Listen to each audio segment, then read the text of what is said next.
What's up everyone, how are you all? Today we are back with another blazing Naruto story. What if Minato didn't use the dead demon consuming seal on Naruto? If you enjoy then please like, share and do comments. And also check the description to original creator of this beautiful creation. The battlefield between the Shinobi Alliance against Obito, Madara and the Gyuubi was catastrophic, with dead bodies of the Shinobi Alliance scattered across the area. Although the Gyuubi was currently sealed in a barrier constructed by the 4 previous Hokages, the Gyuubi had created small versions of himself to battle against the Shinobi Alliance. As the battle progressed, Uchiha Madara noticed his partner returning from the other dimension, bleeding profusely and a large hole on his body. Considering the situation, Madara realized that Obito had served him enough, and in his current condition, Madara felt that Obito was only useful for one purpose. Looks like I won't be able to use him anymore, Madara thought. I wanted to butt heads with Hashirama before I become the 10 Tails Jinchuriki. But now I have no choice in the matter. Madara formed a seal and immediately Obito screamed in agony, the right side of his body engulfed by a dark, black color. Obito immediately recognized it as Madara's will and he could no longer control his body. Despite resisting the commands, Obito slowly formed a seal and the right side of his body now completely engulfed by the will of Madara. Arg hhhhhh. The screams of Obito immediately caught the attention of everyone, including Uzumaki Naruto and Uchiha Sasuke. The 4 reincarnated Hokages also noticed the scream, and the first Hokage, Hashirama Senji, immediately knew what was happening. He is being controlled by Madara? Hashirama thought, analyzing the situation. This is bad. Naruto, Sasuke, the 2 of you are closest to that man. Stop him before he completes the jutsu. Hashirama barked. Naruto and Sasuke immediately obeyed, both of them commanding their respective summons to stop Obito from completing whatever technique he was attempting. Madara merely grinned at their futile attempt and awaited for Obito to commence the Rinatensei jutsu to finally revive him. Once he was alive, he could finally become the Jinchuriki of the 10 Tails. Sasuke, stop him, Naruto yelled. Sasuke grunted and activated the Mangekyo Sharingan, immediately calling forth Susanoo. Sasuke's Susanoo then immediately fired a large arrow towards Obito. However, before the arrow even connected with Obito, the Gyuubi suddenly retracted itself, decreasing in size and then being absorbed into Obito's body. This act immediately caught Madara's attention and he watched what was happening. Once he realized what Obito had done, he merely smiled and sighed when he saw the Gyuubi being absorbed by Obito. Hey, I failed, huh? As the Gyuubi was being absorbed into Obito, Naruto and Sasuke had nowhere to land. Minato Namikaze reacted quickly, throwing one of his famous unique kunais, and once the kunai was close to the 2 young ninjas, he released the seal and appeared next to them. He then grabbed the 2 and teleported back to his original position, continuing with the barrier technique. Minato was confused and asked his son, "What is going on?" This was his plan all along, Naruto declared in frustration. He always wanted to be the Jinchuriki of the 10 Tails, and now, we were too late. Sasuke said nothing, but even he could tell that Naruto was right. Obito was absorbing the Gyuubi into him and becoming the Jinchuriki of the Gyuubi. Everyone among the Shinobi Alliance watched in horror as Uchiha Obito slowly completed his transformation, and no one knew what was going to happen. The dark skies above them illuminated the hope that the Alliance had: nothing. Madara smirked once Obito was close to finishing the transformation. Well, at least the plan can still continue. This is not good. Kurama, the 9 Tails, pointed out. What do we do? Naruto asked. The 10 Tails is powerful enough as it is. If that brat becomes the Jinchuriki along with an undead Madara, I don't think even the previous Hokages have much of a chance. There has to be a way, right? Kurama made no reply, and Naruto knew that they were in a grave situation. Finally, after a couple of seconds, Obito had finally completed his transformation and had fully absorbed the 10 Tails within his body. He had changed drastically since he absorbed the monster. Obito had healed all his wounds, including the large hole had in his body earlier. Also, his Rinnegan and his Sharingan were now white in color, his hair also white. On the right side of his body, it followed some of the Gyuubi characteristics and was also bright white in color. None of the Shinobi Alliance dared to attack Obito, not knowing the capabilities of his power. Even Madara himself was curious with how much power the young Uchiha had gained from becoming the Jinchuriki. Obito raised his right arm and then waved in front of him. Instantly, the land was destroyed and shook wildly as if it was an earthquake.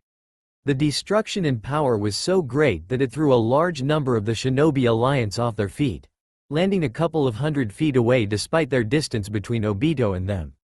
This power, Obito murmured, "Hehehe, I feel refreshed." Naruto had to acknowledge that the power Obito revealed was far too powerful for anyone to confront them currently. Despite all of his power-ups, the young blonde Jinchuriki felt that he would not be able to stop Obito, not when Obito was the 10 Tails Jinchuriki. Obito raised his left arm this time to deliver another wave of destruction, and the Shinobi Alliance immediately prepared for it. Sasuke activated his Mangekyo Sharingan and was going to throw an Amaterasu towards Obito when Obito waved his arm, sending shock waves towards the Alliance. This time the attack was far more powerful, the shockwave pushing the entire Alliance off their feet, including Naruto, Sasuke and even the previous Hokages. Naruto and Sasuke crashed on the ground as if they were rag dolls, bruises appearing on their body from landing so roughly on the ground. Obito laughed at the sight, enjoying the sight of Naruto struggling to actually get back on his feet. However, Obito still laughed and then pointed at something behind Naruto. The young blonde ninja turned back to discover a horrifying sight. Behind him were the dead bodies that received the second shockwave, the attack so powerful that it damaged the internal organs. Many were incapacitated and coughing blood from the attack. Naruto clenched his fists in anger and glared at Obito with a high amount of killing intent radiating from Naruto. Obito merely grinned at the sight. "Come, Naruto, show me what you got." Obito this time raised his arm to try another attack and Naruto dashed towards Obito to stop him. However, Obito never got the chance to discover what sort of attack it would result in. Lightning suddenly struck from the dark skies, obliterating the ground, followed by several more lightning strikes.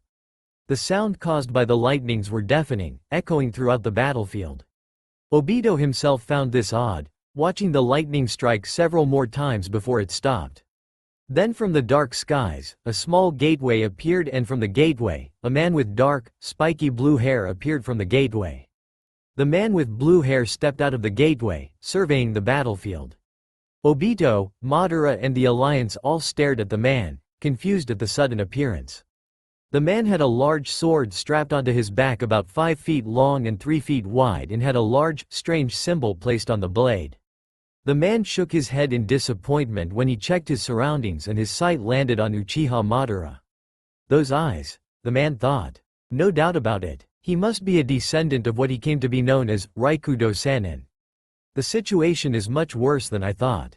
It was then that he spotted Obito and realized what had happened. Not good. He absorbed the 10-tailed beast. If he did, then even I. Damn it, did the child of prophecy fail in his mission? The blue-haired man continued looking around until he found what he was looking for, his eyes sighting Uzumaki Naruto. Without further thought he sprinted towards Naruto, and the Alliance wondered if they should attack the man, for they did not know whether he was ally or foe. Obito scoffed at the man and raised his arm. "Foe or not, I will kill you." Obito then threw down his arm while aimed at the new arrival. From above the dark skies, a large bolt of lightning, 3 meters wide at least, blasted from the skies. The blue-haired man looked up at the sky and cursed at the power.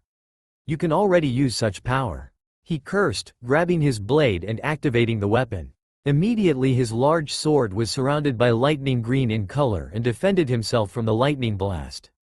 The large lightning smashed into the stranger's blade, but it could not break the sword, nor could it even hurt the man. The man struggled against the attack before he screamed in agony and deflected the attack, the lightning from Obito sent back to the skies and disappearing from sight. "What? Who is he?" Obito muttered to himself. When the man reached Naruto, Naruto was already in a defensive stance as he was not sure whether he was friend or foe. Sasuke himself watched the blue-haired man suspiciously, prepared to attack should he become hostile.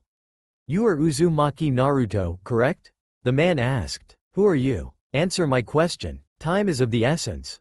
Naruto was silent for a second before he gave a nod. The man then quickly continued. I am Ryo Izuma and I cannot explain everything right now. However, I can tell you this. This world is going to be destroyed. Alright, perhaps not destroyed, but you are not going to win this battle. What makes you so sure of that? Sasuke demanded. That man has the 10-tailed beast within him. Not to mention that even without it, he was powerful enough as it is. Also, they have the Rinnegan, a power from that Raikudo Sannin. If we do not act now, it will be too late. So what do you want me to do? Naruto asked. The man created a seal and then opened another gateway next to him. If you come with me, you can maybe have another chance to save this world. But I cannot explain now, you will just have to trust me. You can either die today and lose all hope or come with me and perhaps have a chance to save this world. You are obviously not from around here, so why do you concern yourself so much over this? Minato asked with a suspicious tone. Like I said, I cannot explain right now. Ryo answered and then looked at Naruto in the eye. If you wish to have another chance, then I can tell you who I am and why saving this world is also my business even if this is not my home world. Now tell me, Naruto. Naruto was still confused and all he had heard was that he had two choices, to die in this world or perhaps have another shot at saving the world. In the current situation, Obito was already too powerful and Naruto had no doubts that Obito would easily defeat them. Go for it, kid. That might be our only hope. Kurama suggested. Obito decided that whoever the man was, he was someone he had to kill before he becomes an enemy. The simple fact that despite his new powers, the stranger could actually deflect his attack and he wanted to commence the Eye of the Moon plan without failing. Obito then began forming seals in preparation to destroy Naruto, the stranger and the entire shinobi force. When Ryo realized what Obito was doing, Ryo almost screamed. Naruto, I need an answer now. Fine, I want another chance. Upon receiving the answers, Ryo quickly grabbed Naruto and ran for the gateway. Obito by then completed the seals and released the biggest Biju bomb ever seen. Because the entire Shinobi Alliance was busy listening to the conversation between Ryo and Naruto, none had prepared themselves and were easily wiped out. Sasuke, the previous Hokages and the Konoha 9 quickly prepared a quick defense. Sasuke activated his Susanoo, the previous Hokage's a barrier, and that was the last Naruto saw of his friends and family before he entered the gateway. Ryo immediately shut the gateway and Naruto saw no more of his comrades. He knew not whether his friends even survived the encounter and the thought of them dying frightened him. Pull yourself together, Naruto, Ryo stated as he strapped his large sword back to his back.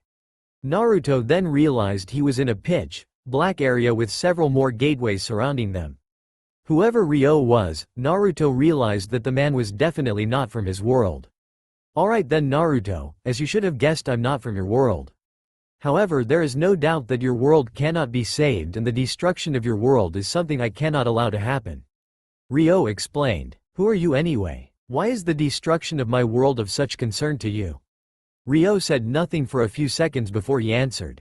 I guess to put it simply, I am a guardian of world of sorts. I have been given the charge to protect your world and I came too late. I never expected the descendant of the Raikudo Sannin to be of such a threat, but anyway, we still have a shot of saving it again though. Naruto stared into Ryo's eyes, curious for the answer. And how do we do that? By entering an alternate world of yours. In a dark room, Uzumaki Naruto was flabbergasted upon hearing the suggestion of this stranger. However, the powers Ryo Izuma had revealed earlier in the battlefield allowed Naruto to give Ryo the benefit of the doubt. An alternate world? Naruto asked with a confused tone. Well, that's one way to put it. Since you are the child of prophecy, I will be rewinding time back to the day you were born and there will definitely be some difference to the world you knew. Like what? Ryo shrugged. I honestly cannot tell. This is the first time in my duty of protecting your world to actually reverse time. I'm sure that there might be some changes once we reverse time, so it will, in a way, be an alternate world to the one you are used to. Naruto nodded in understanding and then asked another question. Wait, you said you're a guardian of watching over our world. If that's true, why didn't you help us earlier? I cannot interfere in every little affair. You all have made it without me for the past 400 years, so I thought you all would do fine in this. Furthermore, as the child of prophecy, I thought that would seal the deal. However, I guess nothing is certain, especially ever since the Raikudo Sannin entered your world. Naruto cocked his head to the left in confusion. What do you mean? First let me explain first why we Guardians are assigned to protect worlds. We serve a much higher power and all these worlds are created by our masters. Thus we have been given the responsibility to protect the worlds assigned to us by our masters to make sure nothing happens or it would result in an unbalanced system. Naruto nodded and Ryo continued his explanation. Of course our masters have enemies but they cannot involve themselves directly in destroying the world, so normally they would send their minions to do their bidding. Of course their minions are far weaker than us Guardians, so we normally have no problem cleansing these monsters from the world they infected. Ryo took a deep breath and resumed. The Raikudo Sanen, formerly known as Itazaki Hero, was a guardian of your world before I took over. His duty was to protect your world from destruction and the 10 tails appeared in your world. Hero waited for some time, watching the 10 tails wreaking havoc in your world. After a period of time, Hero realized the 10 tails would destroy your world if nothing stopped him, so he entered your world to defeat it. Ryo paused for a moment to gather his thoughts. As you should know, he defeated the beast, but even despite being a guardian, it took Hero some time to actually defeat it. Because the 10 tails was so strong, he actually had to seal it within himself to protect your world. By doing this, he could no longer resume his duties as a guardian since he had the 10-tailed beast within him. Thus I was appointed to continue his work while Hero stayed in your world, where he would later become known as the Raikudo Sanen. So, the ninjutsu and everything we've learned, Naruto said slowly. Yes, they are all the techniques of the guardian Itazaki Hero or the Raikudo Sanen. Ever since he passed on his teachings to his descendants, it is almost impossible to predict how well your world would continue since you all possess the abilities of one of our guardians. Not to mention that your world now contains miniature versions of that 10-tailed beast. So the other world does not have a guardian passing on his descendants? Naruto asked. Ryo shook his head, laughing at the question. Of course not, your world was a special case because of the power of the 10 tails. Other worlds have their own problems respectively, and some situations calls for the need of guardians to intervene on such matter. However, even today, I do not know how such a powerful monster like the 10 tails managed to enter your world. It is a disturbing fact to me that such a powerful creature actually managed to enter a world such as yours. Naruto felt insulted by the remark, popping a vein on his head. What do you mean by that? Ryo raised his arms, trying to calm the young blonde. I didn't mean it that way. I just feel it odd that such a powerful creature, a monster so powerful that would actually force a guardian to abandon his duty because of the sheer power of the creature. In the past, the minions infecting the world would not be so powerful compared to the 10 tails. So what are you trying to say? Ryo shrugged. I'm just worried that perhaps. No, never mind. Maybe I'm just overthinking things. A moment of silence passed between the two. Ryo for one wondered if perhaps there were darker powers at work even in this dark world of guardians. Ryo wondered if the enemies of his master had somehow managed to discover a method to create such a powerful monster and implant them into a world. However, Ryo doubted that, since if that was the case, other guardians would have reported similar cases. So far only the world of Itazaki Hero had a powerful monster that infected the world. So are you stronger than the Raikudo Sanen? Naruto asked while scratching the back of his head. Ryo raised an eyebrow at the question, contemplating the answer. Well, every guardian is different from another. We do not have the same abilities, so we cannot tell who is stronger from the other. Although I have to admit that the Raikudo Sanen does possess one of the most powerful techniques among us guardians. So what's your skill? Ryo smirked and then opened the palm of his hand. I master the control of lightning.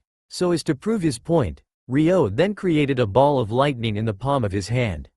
Then he commanded the lightning to spin around him, and after that Ryo shaped the lightning into the shape of a large dragon, roaring at Naruto. It may not seem like much, but the power of lightning, I can do a lot, and added with my skills with my sword.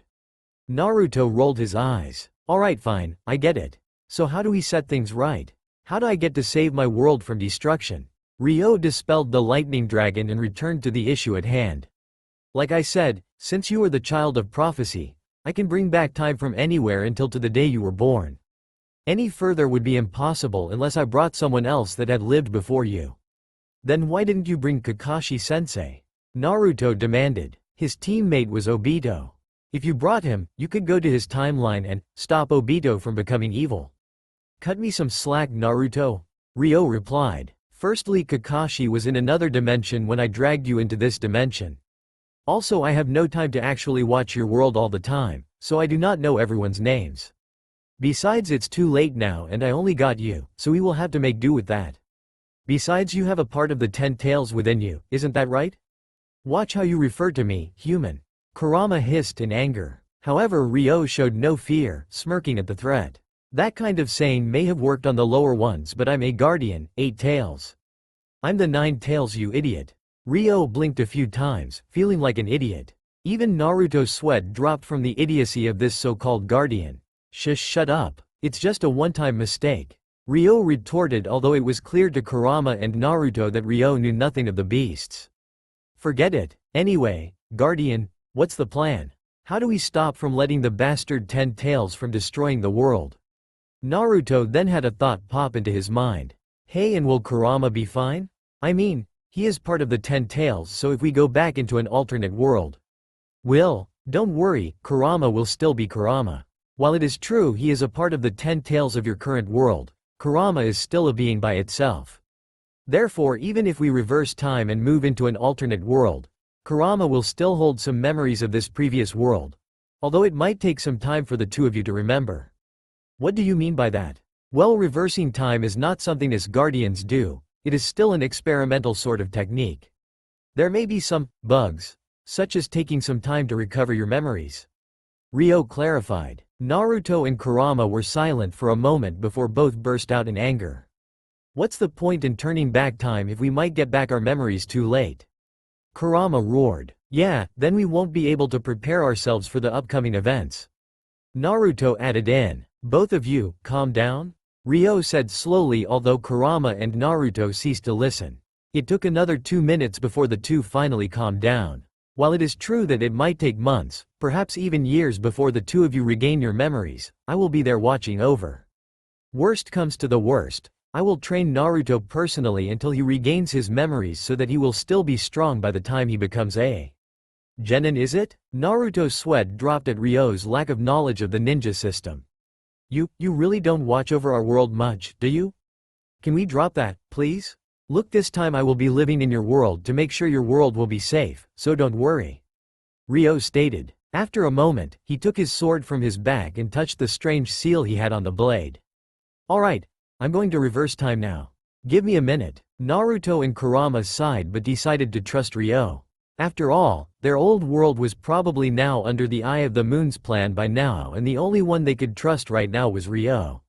However, Naruto had to admit that with such a powerful ally by his side this time, he had no doubt they would succeed this time. As for Kurama, he thought of how small he and Naruto actually were. He could not believe that they were part of just one world over probably thousands of other planets and how hundreds of guardians were watching them. Suddenly, from the seal of Ryo's blade, a beam blue in color burst out of the seal and shot towards the gateway from where Ryo had dragged Naruto from. The beam penetrated through the door, leaving a trail of burnt marks and light. After a couple of seconds, the beam slowly faded away and once again, the strange black room was once again greeted with darkness. Alright, it is done, Ryo said softly and then looked at Naruto. Are you ready for this? Naruto took a deep breath, recalling all of the good and bad memories he had in his life.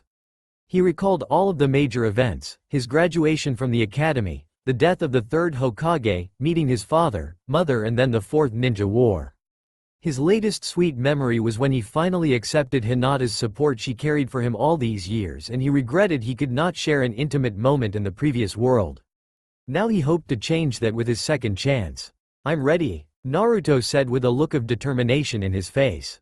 Ryo Izuma stared at Naruto for a moment, and the look of determination that Naruto carried was something that Ryo liked. It was almost the same look that the hero had when he accepted his fate to stay in the world as the Raikudo Sannin and passing on his role as a guardian to Ryo Izuma. Ryo had to admit that Naruto was indeed a descendant of that guardian. One last thing before we go, Naruto. What is it? We only have one shot at this.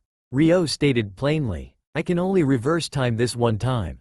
If we fail, the world will be doomed. Each world can only be assigned a new guardian every 700 years, so there won't be another guardian to take over this world for a very long time. We cannot fail, do you understand? Naruto merely gave a confident grin and raised a fist. One chance is all I need to set things right. Ryo merely grinned before he nodded, urging for the two of them to enter the gateway. Ryo led the way, running towards the gateway while Naruto followed closely behind. Unlike the time when they entered the Black Room, this time when Naruto entered through the door, he was greeted by a bright light that blinded his vision. He could not see anything and he could not sense anything. As the seconds passed, he slowly lost control of his body, and after that, he slowly lost his memories, not recalling everything that had transpired.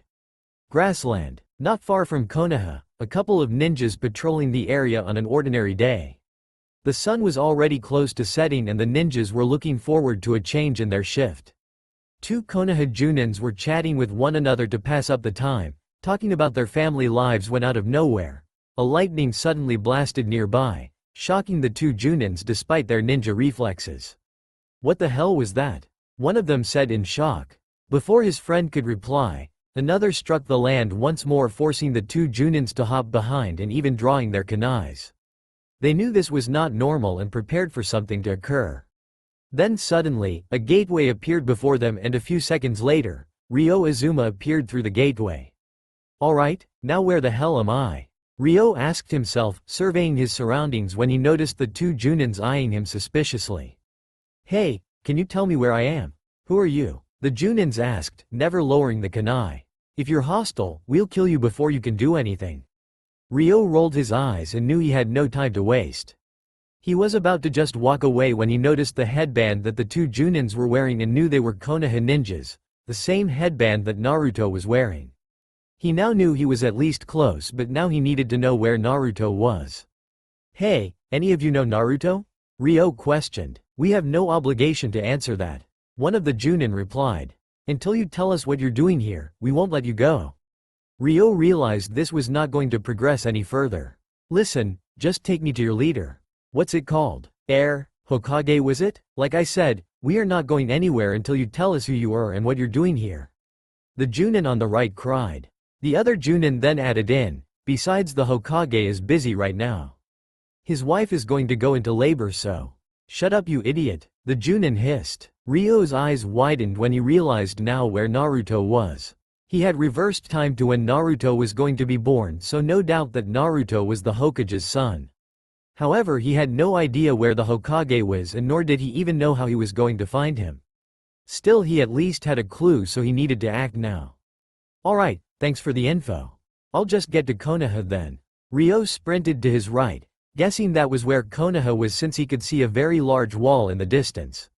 However, the moment Ryo ran away, the two Konoha Junins quickly took action, not wanting to risk the safety of the village from being attacked by a stranger. Both Junins tossed several shurikens and kunais towards Ryo. Upon hearing the whistle of the ninja tools being thrown at him, Ryo sighed and stopped dead in his tracks. The guardian quickly drew out his blade and blocked them all flawlessly with the large blade. One of the Konoha Junins arrived first, leaping into the air with a new kunai drawn to attack Ryo. Ryo quickly counter-attacked, spinning around with his blade drawn and fused his large sword with lightning. Ryo easily avoided the kunai swung at him and Ryo attacked, touching the blade of his sword gently on the Konoha ninja. The electricity on Ryo's blade moved towards the Konoha ninja and began electrocuting the man. It lasted 2 seconds, but it was powerful enough to knock the man out, the Konoha Junin's hair spiky and black from the burns. Die! The other Konoha Junin screamed, sprinting towards Ryo. The guardian then raised his left arm and opened the palm of his hand. From his palm, he shot a lightning bolt towards the remaining Junin. The bolt was so quick that the Junin could not even avoid it, the bolt of lightning zapping the Junin square in the chest and throwing him 3 meters backwards and immediately knocking the Junin unconscious. Geez, they were persistent, Ryo remarked, but then turned serious once more. Now I need to find Naruto before anything might happen. In a secret location, the chamber echoed with the screams of Kushina Uzumaki in pain as she pushed for Naruto. The attendants continued to encourage her while Minato had a worried expression, but he too encouraged her with whatever words came to mind. After a couple grueling minutes, Naruto was finally delivered and the attendant wrapped Naruto in a blanket. "It's a healthy boy," the attendant announced along with the cries of Naruto. Minato wiped tears of joy upon the safe delivery of his son. I'm a father." Kushina was still exhausted but she could finally see her son that she had carried for 9 months. Naruto was still bawling his eyes out but to her, it was the most beautiful thing she had ever seen. As the attendant carried Naruto next to her, Kushina looked at Naruto with loving eyes. "Naruto?" Kushina said while panting heavily. "I finally get to see you." However, Minato knew that he could not enjoy the moment right now. He had another important task that he had to do and Kushina knew what it was. The two immediately began preparations to strengthen the seal once more. However, they never got far when 2 screams echoed the chamber and a second later, 2 dead bodies lay on the floor. "Bawako! Taji!" Minato exclaimed in shock. Before Minato and Kushina was a stranger with a mask with 1 hole for his right eye. The stranger donned a black cloak which covered all of his body and in his hands was Naruto. The stranger then said with a threatening voice, "Yondaime Hokage Minato, step away from the host. If you don't, this child won't live a minute longer." Minato and Kushina could barely register what was going on as the stranger threatened the life of their precious baby. Namikaze Minato stared in horror as the stranger was now threatening the very life of his son. The happiest moment of his and Kushina's life were now about to be crushed by this unknown assailant. The chamber was now silent with only the sound of the flickering of the flames burning on the candles. The cries of Naruto resonated throughout the small chamber, ignored by his parents as they could not do anything to help their newborn son. As for the stranger, he was patiently testing Minato, wondering what the yellow flash of Konoha's next course of action would be. The chamber was silent with only the sounds of their breathing heard. How did he slip through the barrier? Who is he? Minato thought when suddenly the screams of agony from his wife caught his attention. "Kushina!" Minato called out, followed by more screams from the red-haired woman. "Damn it, the seal is weakening," Minato added, which merely added more pressure in the situation. The mysterious man, sensing Minato's breaking composure, merely added his panic. "Step away from the host, Yondaime Hokage. Or do you wish for your son to die?" At this point the stranger drew the dagger closer to Naruto's neck. The cold metal touches the delicate skin of the young Naruto. Upon watching such a scene, the Yondaime Hokage began sweating frantically. "See, calm down," Minato suggested in hopes, trying to buy time. "Calm? You are the one that needs to calm down, Minato." The masked man by then threw Naruto into the air with the kunai and the other, about to stab Naruto once the boy falls back down. "Naruto!" Kushina screamed in horror. The yellow flash finally made his move, his main priority to save his son from certain death. With speed unmatchable by the eyes, the 4th Hokage instantly had grabbed Naruto in his arms before the stranger could end Naruto's life. Minato landed on the wall of the chamber, applying chakra to his feet to stay on the walls. "I have expected nothing less from the yellow flash," the stranger commended. "But how about the next one?" To Minato's horror, on Naruto's towel there were several exploding tags strapped onto it. Thinking quickly, the Yondaime Hokage pulled the towel off of his son and quickly activated the Flying Thunder God technique to escape from the explosions. In just the blink of a second, Minato and Naruto had disappeared from the secret chamber and appeared in a shed. Minato released a sigh of relief. At least Naruto's still safe. But the price is paid by abandoning Kushina. "I've got to hurry." Once more Minato activated the Flying Thunder God technique and this time appeared back at his home. For now he placed Naruto in a small cradle and prepared to rescue his wife before the stranger released the 9-tailed demon from her. He prayed that he was not too late. Konoha. By now the moon had replaced the sun in the sky and darkness was laid across the land. The villagers suspected nothing and resumed their activities. There were still merchants selling their goods, waiters or waitresses trying to convince passer-by to dine in their restaurants, and other civilians simply enjoying the night breeze. Ninjas still patrolled the streets, but they were much more relaxed, chatting up with other civilians or with their respective partners in their patrols. Even the Anbu, whom were the elite ninjas that answered directly to the Hokage, were relaxed in their duties. Most of the Anbu at least were relaxed. The other ANBUs were tailing a very suspicious man, and the man had not only attracted their attention but also the attention of the villagers and some of the regular ninjas as well. Some of the villagers whispered with one another, wondering why the man carried such a large weapon, and worse, the blade was not even sheathed. "Man, where can I find the Hokage Tower?" Ryo muttered, looking left and right for any signboards. Seriously, for such an established village, can't they at least put up signs? Geez. Ryo hurried around Konoha aimlessly and was obviously lost. The Anbu contemplated whether if Ryo was a threat they needed to be worried or not. It was obvious that Ryo was lost, but his large weapon, and not to mention that some of the sensor ninjas that sensed powerful chakra reserves from him, forced the Anbu to not leave their sights. Ryo approached a man nearby, catching his attention. "Hey mister, do you know where I can find the Hokage?" Well, you see that red, big building over there?" The man pointed out. "He should be there, although I doubt it at this hour. It's already past office hours, so." "Thanks." Ryo interrupted and headed for the Hokage Tower. As Ryo dashed for his destination, the three Anbu ninjas that were following Ryo immediately grew cautious. They had heard the conversation and now felt that Ryo may pose a danger to the Hokage. "What do we do?" one of the Anbu asked, wearing a boar mask. The Anbu captain nodded towards where Ryo was going. "We follow him and see if he is really headed towards the Hokage Tower. If so, we will intercept him until we can determine whether or not he is a threat." The third Anbu looked at his captain.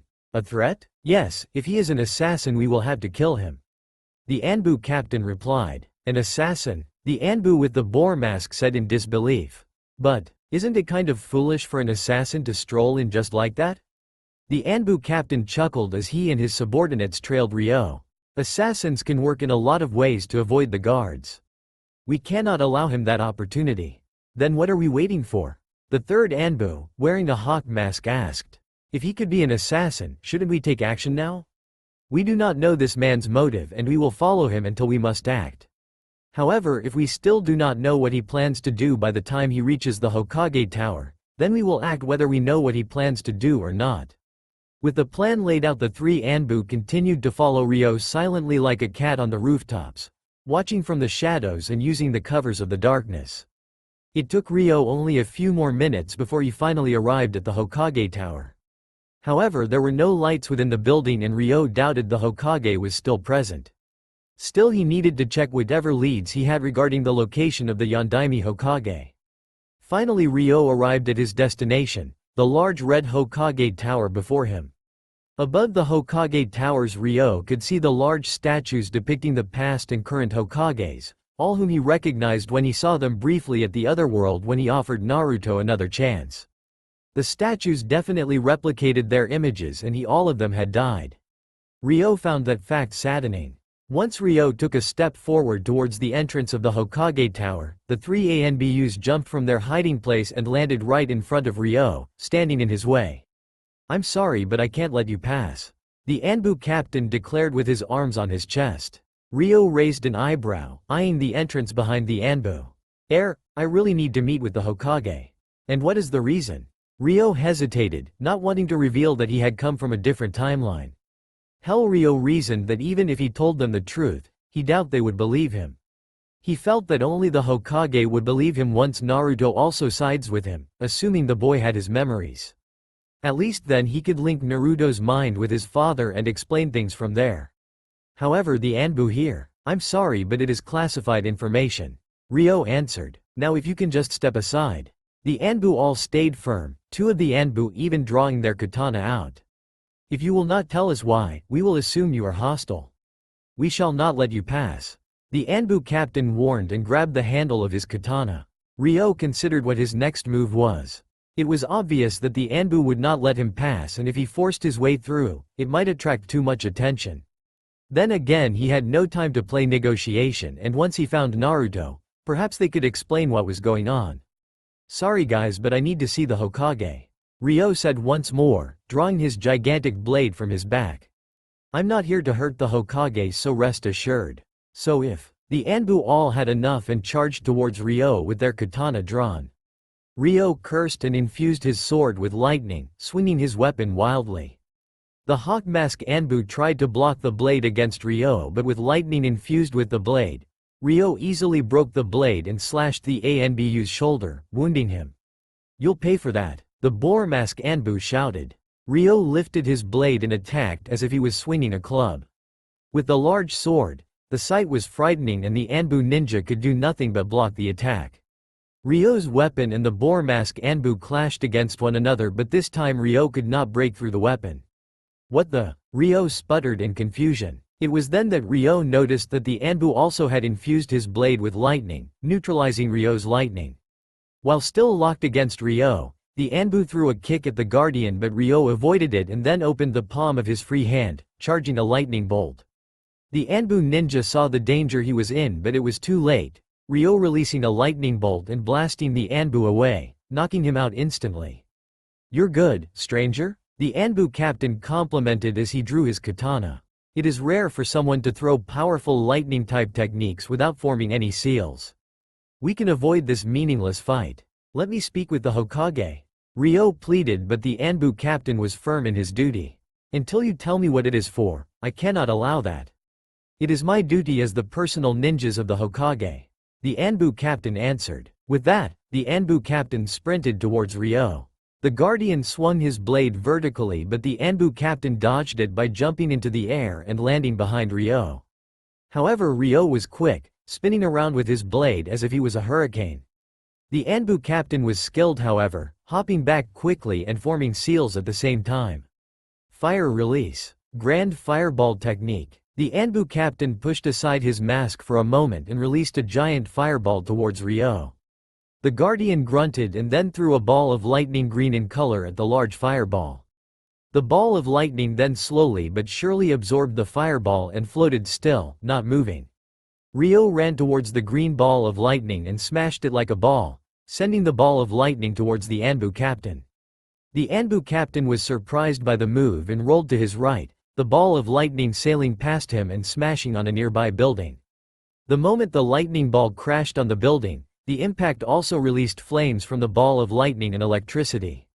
Then after 2 seconds, the flames and lightning dissipated and even the building showed no signs of any crash. "That technique, it absorbed my flames and..."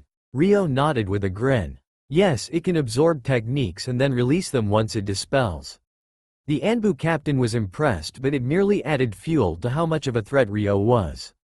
The two engaged one another once more, Ryo swinging his blade while the Anbu captain avoided what he could and trying to find an opening. He knew with Ryo's blade infused with lightning, his katana would merely break, so he was at a disadvantage. Ryo smashed his blade into the ground, once more missing the Anbu captain. With Ryo frustrated, Ryo raised his left arm and pointed at the Anbu with his index finger. Then a thin beam of lightning was thrown at the Anbu captain. Despite the incredible speed, the Anbu captain ducked on time, the beam of lightning passing by. However, Ryo merely cocked his finger and the beam of lightning followed its movement, turning back and moving towards the Anbu captain. With no chance of avoiding it, the beam of lightning zapped the Anbu captain on his back. The Anbu captain shook violently as he was shocked, but the beam of lightning Ryo used only targeted the nervous systems within the body and therefore temporarily paralyzing the Anbu captain. A second later, the Anbu captain collapsed on his back, unable to move and still shaking uncontrollably. "You fought well, but you're no match for a guardian," Ryo said with respect and strapped his blade to his back once more. "Now I need to find the Hokage." Before Ryo could even turn to make his way towards the entrance, several more Anbu ninjas had arrived due to the ruckus caused by the fight. "Stop where you are," an Anbu ordered while drawing his katana. Ryo narrowed his eyes in frustration. "Oh, come on." Ryo decided to ignore the men and dashed towards the entrance, ignoring the screams of the Anbu ninja and the shurikens being thrown at him. House of Minato. Minato Namikaze opened his wardrobe and took out the Hokage robe, wearing it. Behind the robe was the proud display that says, Yondaime Hokage. After he was done with his outfit, Minato picked up a couple of his unique kunai that had the seals he could use for his Flying Thunder God technique. Once he was sure he was ready, Minato visited his sleeping son once more. Minato stared at his son, so fragile and so peaceful sleeping. It pained him to leave his side at such a precarious time, but he had to now save his mother. Naruto shifted in his sleep, but other than that, he remained sleeping peacefully. Minato pet his son's head softly and then got on one knee. "I'll be back, Naruto," Minato whispered. "I need to help your mother now. Be a good boy, all right, and just wait until I return. I love you." Minato then gently kissed his son on the forehead and stood back up. With one last look of his son before he departed, Minato hoped he would make it. However, he did not know why, but he had a bad feeling about the recent events. With his resolve made, Minato turned away and activated the Flying Thunder God technique that he had on Kushina, teleporting to wherever she was being held at the moment. Hokage Tower. What is going on here? An old voice spoke out. In the hallways of the Hokage Tower of the top floor, Ryo had been on the run from the Anbu while at the same time dodging and blocking whatever attacks he had thrown at them. The huge commotion finally attracted the attention of a senior ninja. Ryo stopped dead in his tracks, looking at the old man, while the other Anbu, when they spotted the old man, quickly got on their knees in respect. "We apologize for the disturbance, Hokage-sama, but we were trying to stop this intruder." An Anbu spoke out. The old man was smoking through a pipe and released a puff of smoke from the corner of his lips. The old man was dressed a full-length kimono, red in color, tied with a sash, with a small goatee and short spiked hair. The old man looked at Ryo with interest, taking another deep breath on his pipe. "Hey, you're the Hokage?" Ryo asked in confusion. "Former Hokage, actually," Sarutobi corrected, and then eyed Ryo. "For you to question a fact that is of common knowledge in Konoha and the other nations. Who are you?" "I'm sorry, former Hokage, but I need to speak with the current Hokage, the Yondaime. It is an urgent matter," Ryo explained quickly. "What is it you need to speak to him about?" Well, I don't think you'll believe me, but well, it concerns about Naruto and—" "Hold it right there," the old man interrupted, stopping Ryo from explaining anything further. The former Hokage stayed silent for a moment before he finally looked at the Anbu ninjas behind Ryo. "I will handle with this stranger. You are all excused." Every one of the Anbu ninjas stayed for a second before they obeyed the command of their former master and departed the hallways and also the Hokage Tower. Only Ryo and the Sandaime Hokage remained behind, none speaking another word. The Hokage removed his pipe from his lips and released another puff of smoke. "Naruto? That is the name that Minato had given his son. Only certain few individuals are aware of that name since it is still classified mission," Sarutobi said. "So who are you? I can remember most of the ninjas in this village, but you are definitely an unfamiliar one, and yet you know of something that many is not supposed to know yet. Who are you and how do you know this?" Ryo licked his dry lips before he began. "Well, you see, man, this is really hard. I'm from another world, of sorts, and well, I have seen the future of this world, and it ended with a disaster that destroyed this world because of my incompetence. Naruto was the key in saving the world, but he needed help and I was too late." So, unfortunately for Ryo, before he could explain everything, a loud roar interrupted their conversation. The glass of the Hokage Tower shattered, the items on tables dropping to the floor from the force of the scream. Sarutobi and Ryo looked out the window and in their horror spotted the nine-tailed fox in the center of the village destroying the nearby village. "The Kyuubi?" Sarutobi said in shock. "How did the seal?" As for Ryo, he was confused to see the nine tails in the open and not sealed within Naruto. "Wait, what's going on? Isn't the Kyuubi supposed to be sealed in Naruto? Is this one of the changes in the alternate world? Damn it, to assign me to this world so late. I don't know what is right or wrong in this world anymore. I need Naruto to tell me what will happen, or Kurama at least. Listen, we can continue this later, but now I need to help stop the Kyuubi from destroying Konoha." Sarutobi shouted and then went away, probably to prepare himself for battle. Ryo watched the old man disappear into a room, leaving the guardian alone in the dark hallways. Outside in the center of Konoha, he could see the nine tails on a rampage, roaring at his surroundings and swiping its gigantic paws on the buildings and ninjas out of its way. Several ninjas tried to stop it, but it was obvious that the beast was far too powerful for common ninjas. Outside he could hear the screams of people crying in fear, calling for help while running for their lives. Some of the Anbu were protecting them, directing them where they could run for safety, and others distracted the Kyuubi at the cost of their lives. Ryo approached the broken windows and watched the nine-tailed monster on its rampage. Ryo wondered if Kurama had not yet regained his memories and this was his original form. How Kurama acted before Naruto tamed the beast. Whatever the case, Ryo needed to do what he could for now. Ryo grabbed his sword and then raised his right arm, calling forth the lightning elements. Immediately a flash of lightning blasted through the skies and Ryo grabbed hold of the lightning. The beam of lightning then quickly pulled Ryo to his destination and once Ryo was close enough, Ryo released hold of it. "Hey Kurama!" Ryo shouted at the top of his lungs. "Get back to your senses." The Nine Tails heard the loud voice but under the control of the Sharingan, the voice merely landed on deaf ears. The beast gave a deafening roar and used of its tails to slap Ryo away. Ryo charged his blade with blue lightning this time and swung his blade at the tail, smashing it away. The Nine Tails growled in anger, immediately recognizing Ryo as an immediate threat and focused its attention on the blue-haired guardian. Ryo landed on the ground and stared at the large demon. "Damn it, don't you remember me?" Ryo yelled only to be greeted with Kurama snarling its fangs. "Well, first things first, it's too dangerous to continue fighting here.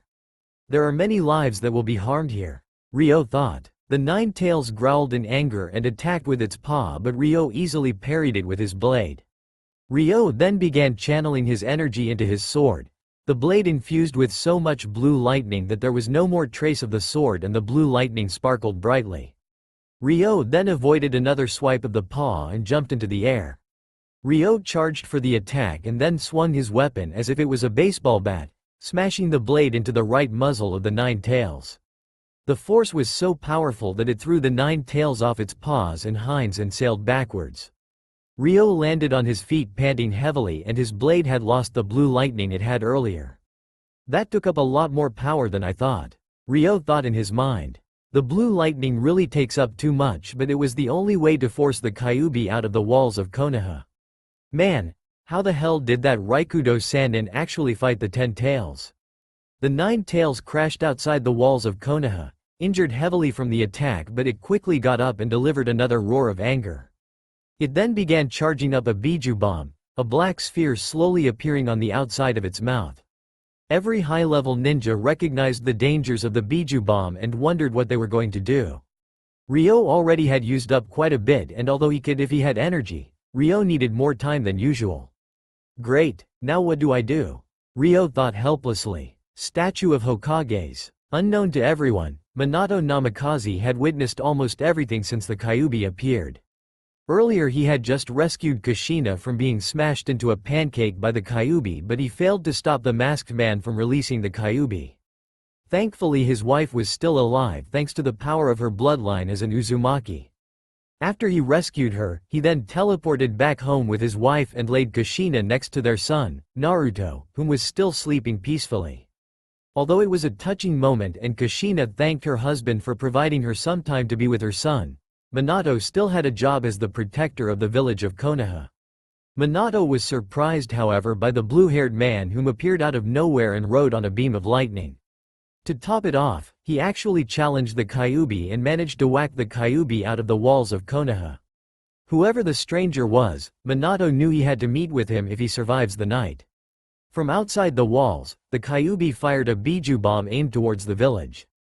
"Not on my watch," Minato said and began using his space-time technique. As the Biju bomb traveled past above most of the buildings in the village, it was about to crash at the Hokage Tower.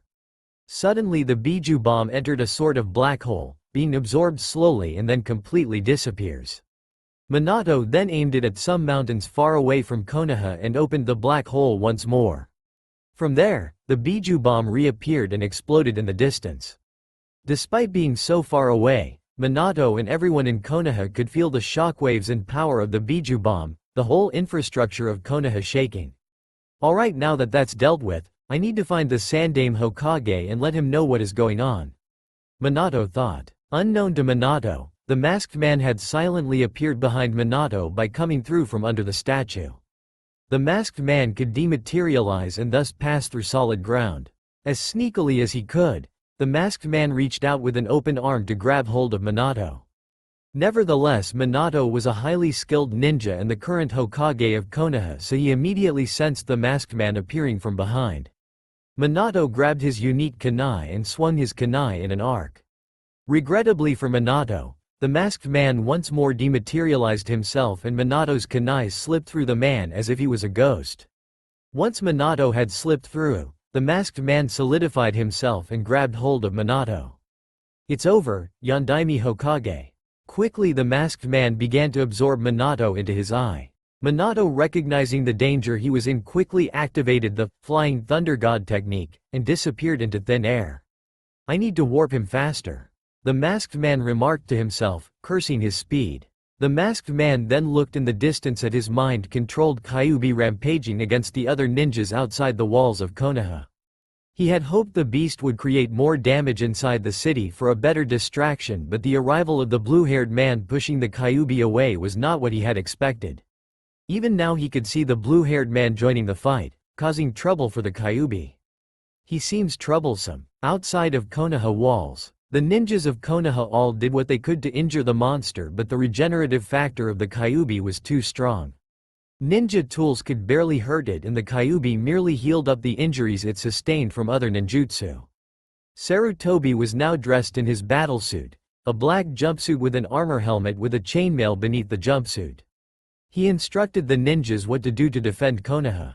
Several more ninjas were arriving at the scene. Even some of the Anbu Black Ops, the elite of the Anbu forces, had arrived.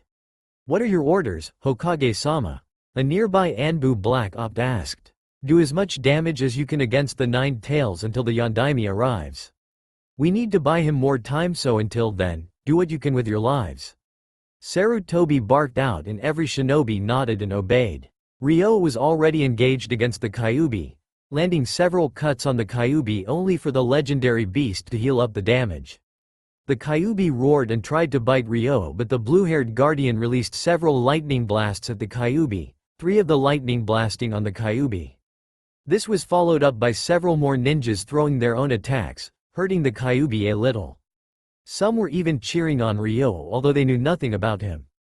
The Kyuubi roared in anger and charged up for another Biju bomb, but Ryo easily plunged his blade into the Kyuubi's left hind leg, stopping the channel of the Biju bomb. Growing frustrated from the attacks, the Kyuubi threw a swipe with all its might and the attack was about to land on Ryo. The Guardian brought his blade forward and managed to block the attack, but it was so strong Ryo was pushed back. As he was still soaring backwards, something soft touched his shoulder. What the? Ryo muttered in confusion, looking back. Time you disappear, Obito said and then began warping away. Everyone that witnessed the event were surprised by the masked person, and seconds later, the masked man and Ryo had disappeared, leaving everyone wondering where they had gone. However, with the threat of the Kyuubi, all thoughts were soon back to focusing on defending Konoha against the Kyuubi. Whoever that man is, he's gone. Perhaps he has returned to wherever he was. Sarutobi mumbled and focused his situation back at hand. Use long-range ninjutsu to distract it. Yes, Hokage-sama, you too. Sarutobi barked at 2 nearby Anbu captains. Follow me, we're going to fight the Kyuubi head-on. At once, Hokage-sama. Sarutobi then bit his thumb until a small dribble of blood appeared. He then slammed his hand on the ground, a black seal appearing from the palm of his hand. Instantly a large puff of smoke appeared and slowly, a figure appeared. King Enma, I need your assistance, Sarutobi said with respect. The summoned creature was a monkey with his arms crossed against his chest. The monkey saw the Kyuubi and immediately realized the severity of the situation. Without even uttering a single word, the Monkey King transformed into a large metallic rod and Sarutobi grabbed hold of it. Alright, let's go. In a different dimension, Ryo Izuma landed hard on solid ground and checked his surroundings. Around him were an innumerable amount of randomly arranged and differently sized rectangular prisms amongst a dark and seemingly endless void. Somehow it reminded of Ryo the room he lived in when watching over a world, but somehow, this dimension was much larger than that. To the far right, a black hole appeared and the masked man appeared and glared at Ryo. I cannot allow you to interfere with my plans. I will deal with you later. What makes you think you can even keep me here? Ryo questioned. The masked man grinned under his mask. Only my eye can bring me to this world. Now stay here until I have dealt with Konoha. With that the masked man began warping away again. Ryo quickly ran towards the mysterious man, calling out to him, but the masked man's technique was too quick and in just a split second, The masked man had disappeared and left Ryo in the empty world. Ryo clenched his fists in anger, unable to believe he had let himself get caught. Damn it, I need to get out of here. Outside Konoha gates, the situation was growing dire for the Konoha ninjas as the Kyuubi was now easily wiping the ninjas out.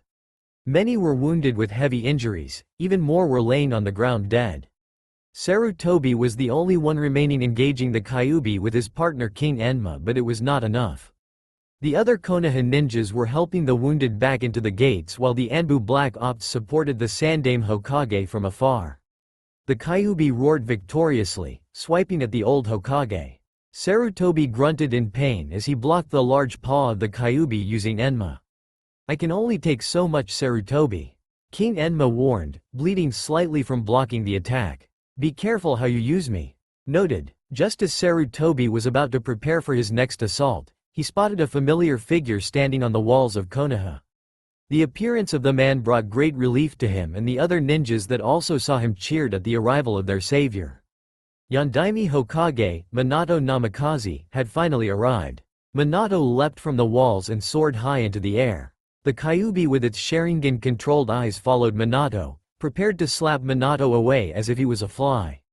However, Minato quickly made a set of seals and then lowered the palm of his left arm, a black seal forming in the air. Summoning technique. Out of nowhere a large toad orange in color appeared, landing directly on the Kyuubi. Minato then landed safely on the head of the large toad and Minato prepared for his next move.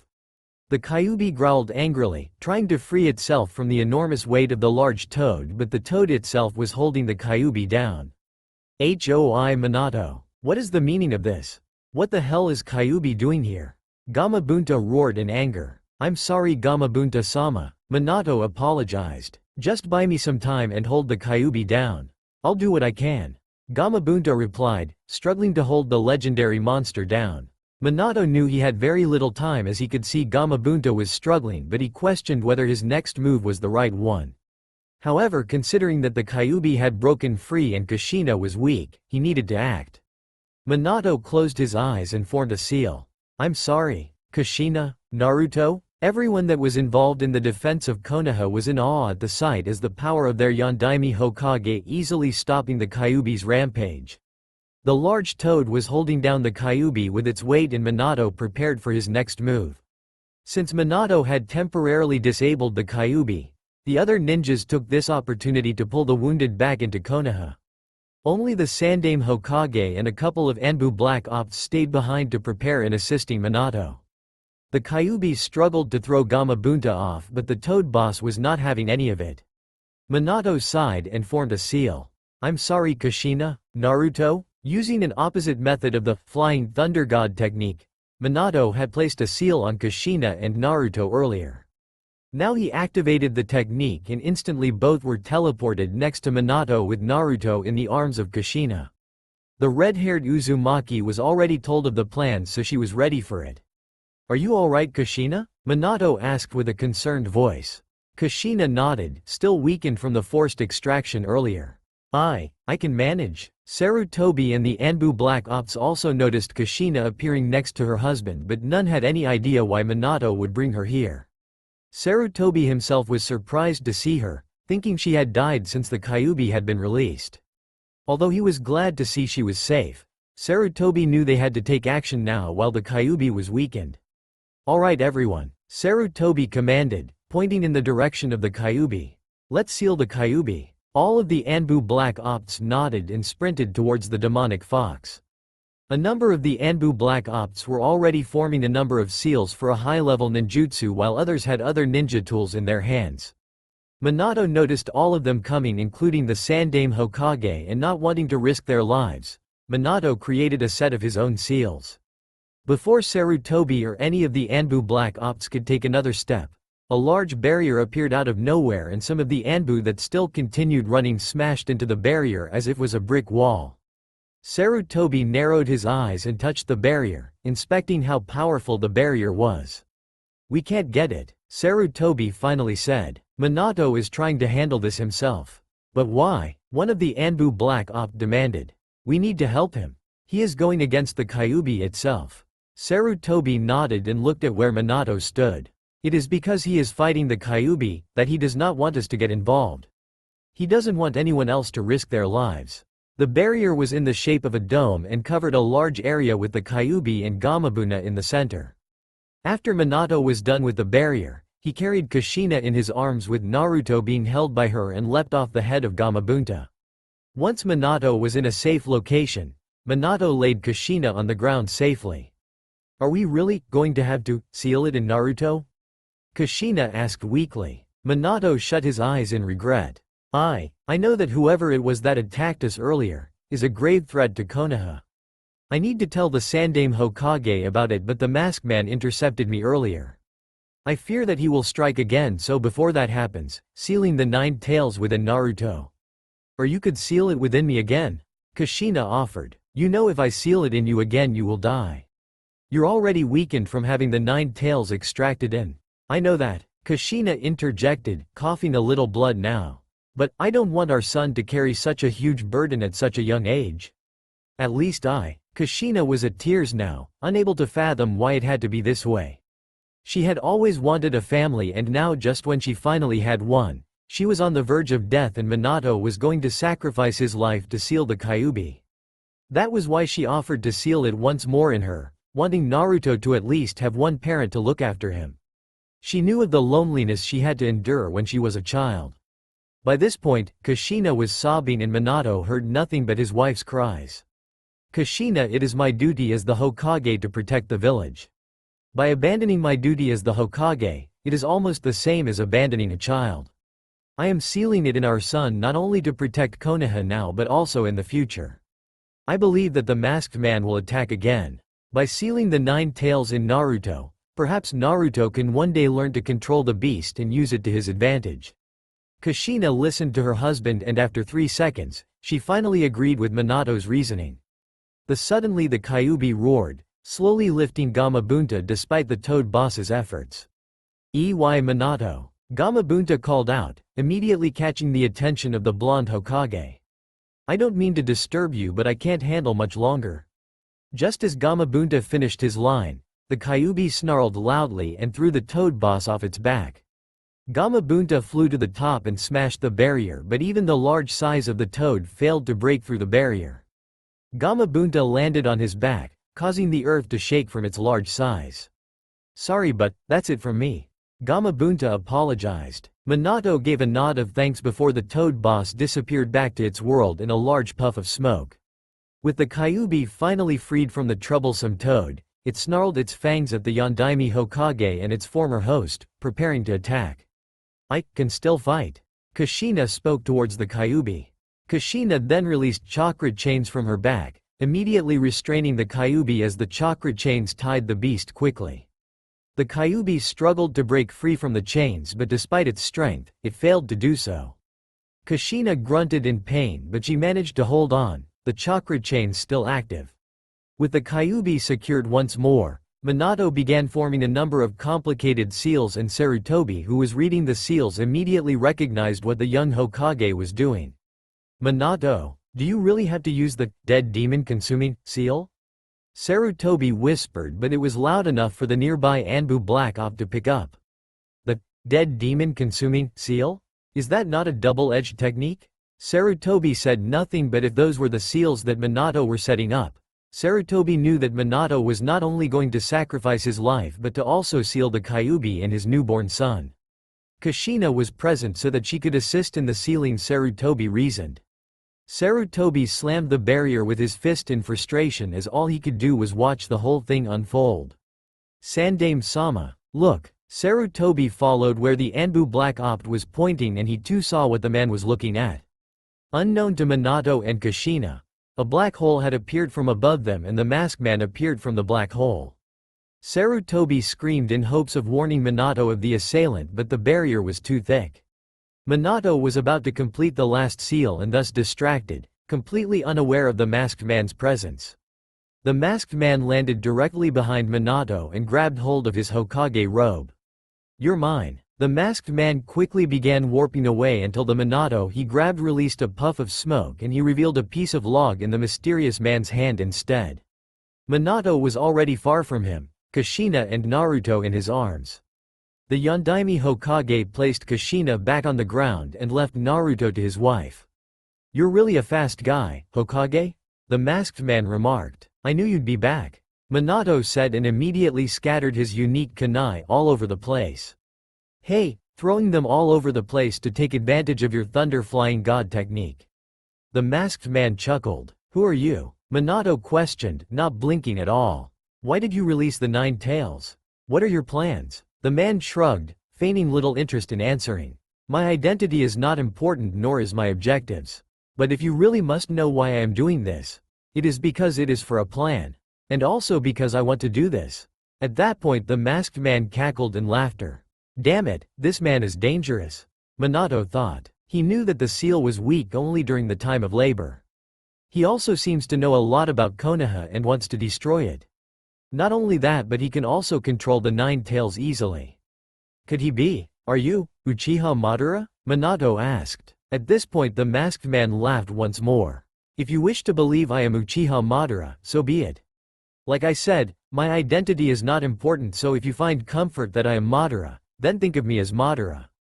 Minato stayed silent for a moment before he responded. "Well, it doesn't matter then. What does matter is that I stop you tonight." Minato and the masked man stood in silence as if they were analyzing one another. Minato was at a disadvantage as he knew nothing of the masked man's abilities other than warping away. Before the two were about to begin their battle, the Kyuubi delivered another terrifying roar and broke one of the chakra chains, allowing it to slowly move. "Minato, hurry," Kushina said and coughed a little. "I cannot hold much longer." This brief distraction allowed the masked man to appear before the Yondaime, reaching out for him. Minato quickly retaliated, thrusting his kunai forward, but it meant nothing, Minato's attack slipping through the masked man. Once Minato's arm was out of the masked man's body, the man quickly solidified once more and reached for Minato's arm. In the split of a second Minato had appeared elsewhere, now next to a kunai he had thrown earlier and away from the masked man. The masked man, Obito, this time stood where he was, since wasting every second was to his advantage. "He seems to phase through whenever I attack him, but he solidifies himself once it is his turn to attack," Minato observed. "That means the only way to beat him is by attacking him when he attacks me. The victor will be decided by who is faster by a split second." "What's the matter, Yondaime Hokage?" Obito taunted beneath his mask. "Have you finally met your match? A little overconfident, aren't you?" The masked man merely laughed at the question. "You're just delaying the inevitable? Once you and your wife are out of the way, no one can stop the 9 tails from destroying Konoha. You will fail as the Hokage and you cannot do anything to change that." Another dimension. Ryo Izuma wandered around the empty void, jumping from different rectangular prism to the other.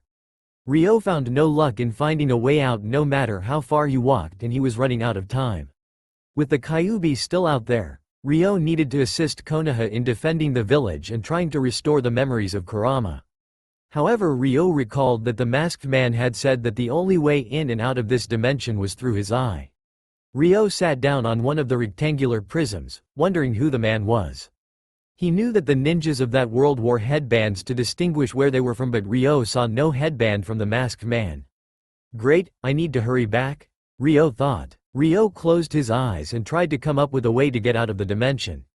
However, the pressure of him failing kept nagging at him, reminding him of the consequences should he fail in protecting the world he was assigned to. For just a moment, he remembered the terrible memories he had for his mistakes. Flashback. "You killed him," a voice accused in disgust. "If it weren't for you, he would have lived." Another voice added in, "You were assigned to that world and instead he had to clean up your mess." A third voice said. Ryo said nothing but stared down at the ground, too ashamed to respond to any of the accusations. What could he say? They were right, it was because of his attitude that had killed the man. This was already a normal routine to him, and despite the years that passed by, the guilt never escaped him. Ryo, the person whom was so proud of his skills and power of the Guardian, had been pushed to the very bottom among his kin. He was nothing but thrash, some even saying that he was lower than that. Ryo had to live through those moments for the rest of his life, until he was given the opportunity to clear his reputation. "Are you sure about this?" a loud voice questioned Ryo. "If you fail, do you know what we will be forced to do?" Ryo Izuma said nothing but merely nodded a positive without any hesitation. The large figure before him stayed silent and discussed silently with his peers. In a minute they came to a conclusion and the same large figure looked down at Ryo. You have our approval, but let me tell you this, Ryo. The blade of lightning, I pray that you succeed for your own sake. Because if you fail us once more, you know the consequences. With that the large figure snapped his fingers and opened a large gateway for Ryo to go through. With one last glance at his superior, Ryo ran through the gateway. Flashback end. Ryo suddenly opened his eyes and realized the answer to escaping from this accursed dimension had been laid before him. Ryo was already a guardian and had the privilege of being able to use gateways to travel across worlds and dimensions. Ryo got back to his feet and channeled energy around him. After half a minute had gone by, Ryo's right hand had a purple aura on it. Ryo then opened the palm of his right hand and suddenly in front of him, a doorway appeared. Ryo grinned happily and was unable to believe that something so complex could have been solved so easily, at least for him anyway. Now he could hurry back to this world and prove to the others what he failed to do so in the past.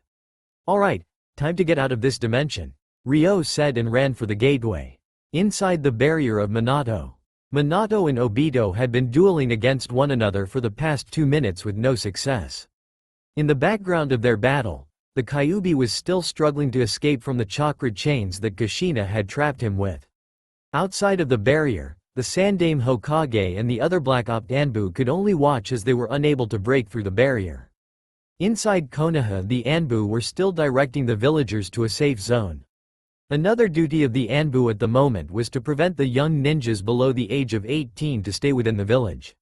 Ninjas such as Kakashi, Asuma and Guy and others whom were promising ninjas were ordered to not take part in the defense and instead assist in protecting the villagers. Once again Minato and Obito charged one another for another duel. As the two closed in, Obito began warping objects from the other dimension and from his eye. Several large shurikens appeared from out of nowhere. Minato rolled to his left and avoided the shurikens, but by doing so, Obito managed to grab hold of Minato. Obito began warping, but Minato had already disappeared, and this time, there was a kunai right behind Obito. Minato appeared behind Obito and quickly attacked. Obito quickly phased out, but he was a little too slow, Minato's kunai delivering a small cut across Obito's left forearm, blood spilling from the wound. You can't beat me in speed, Minato said and jumped away. Obito stayed silent this time, upset that despite the power of Kamui he still suffered a wound. The two were about to go into another round when the Kyuubi roared in anger, breaking another 2 of Kushina's chakra chains and slowly gaining more movement. Kushina struggled to keep up, but she was already too weak and could barely hold the Kyuubi at this point. Minato, I can't, Kushina said while still struggling to hold onto the Kyuubi. Obito began cackling in laughter like a madman as he watched Minato's troubled face. You have wasted too much time fighting against me. Now once Kushina is unable to hold the Kyuubi, you can't seal him. And with the Kyuubi, I will easily get rid of the 2 of you and your son. Minato dashed towards Kushina, kneeling next to her. Are you alright? Kushina nodded slowly, but it was clear she was in pain. The 9 tails. We have 2. Don't worry, I'll think of something. You need to rest, I can handle. Minato. Behind you. Minato's eyes widened when he realized he had forgotten all about the masked man. Obito had appeared directly behind the Yondaime Hokage and grabbed hold of the Yondaime's head. This time you won't escape from me, Obito declared with an evil tone. However, before Obito could warp Minato away, a beam of lightning blasted nearby and the impact was so powerful that Obito jumped away on instinct and releasing Minato. Several more lightning struck the area randomly before a gateway suddenly appeared. Minato, Kushina and Obito knew nothing what was going on, and even the Kyuubi itself was shocked by the sudden blast of lightning and stopped its escape for a moment. From the gateway Ryo emerged and he jumped out of the gateway and landed on his feet. Obito was wide-eyed upon witnessing the return of the blue-haired man, since by right there was no other possible way to exit the dimension. Sarutobi for one was glad that the blue-haired man had returned, and not to mention the man was within the barrier itself. Minato recognized the man whom was fighting the Kyuubi earlier, but he was still not sure whether Ryo was friend or foe. Obito cursed with an angry glare at Ryo. You escaped? How? Unfortunately Ryo could not answer as the Kyuubi finally broke free from the chakra chains that bound him. Obito quickly forgot about Ryo's arrival and was glad that the beast was released and could now resume the destruction of Konoha. Kushina groaned in pain and was at the point of collapsing, but Minato grabbed hold of her quickly. I'm sorry. Kushina apologized. You have nothing to apologize for, Minato assured, but then realized they were now in a terrible situation. We need to somehow stop it again before I commence the sealing. I can't use the chakra chains again. Too low on chakra, Kushina said softly, panting heavily. The Kyuubi was still under the control of the masked man and glared at Minato and Kushina since they were his biggest threats. With its targets in sight, the Kyuubi released a magnificent roar and then charged for a Biju bomb. Unluckily for the legendary beast, Ryo had no intention of allowing the Kyuubi to do as it please. Gathering energy into the palm of both of his hands, Ryo then raised his arms up and released the energy onto the top of the barrier. The energy then transformed into a large lightning net. The sound of a high-voltage electricity heard throughout the barrier as if 1,000 birds were chirping.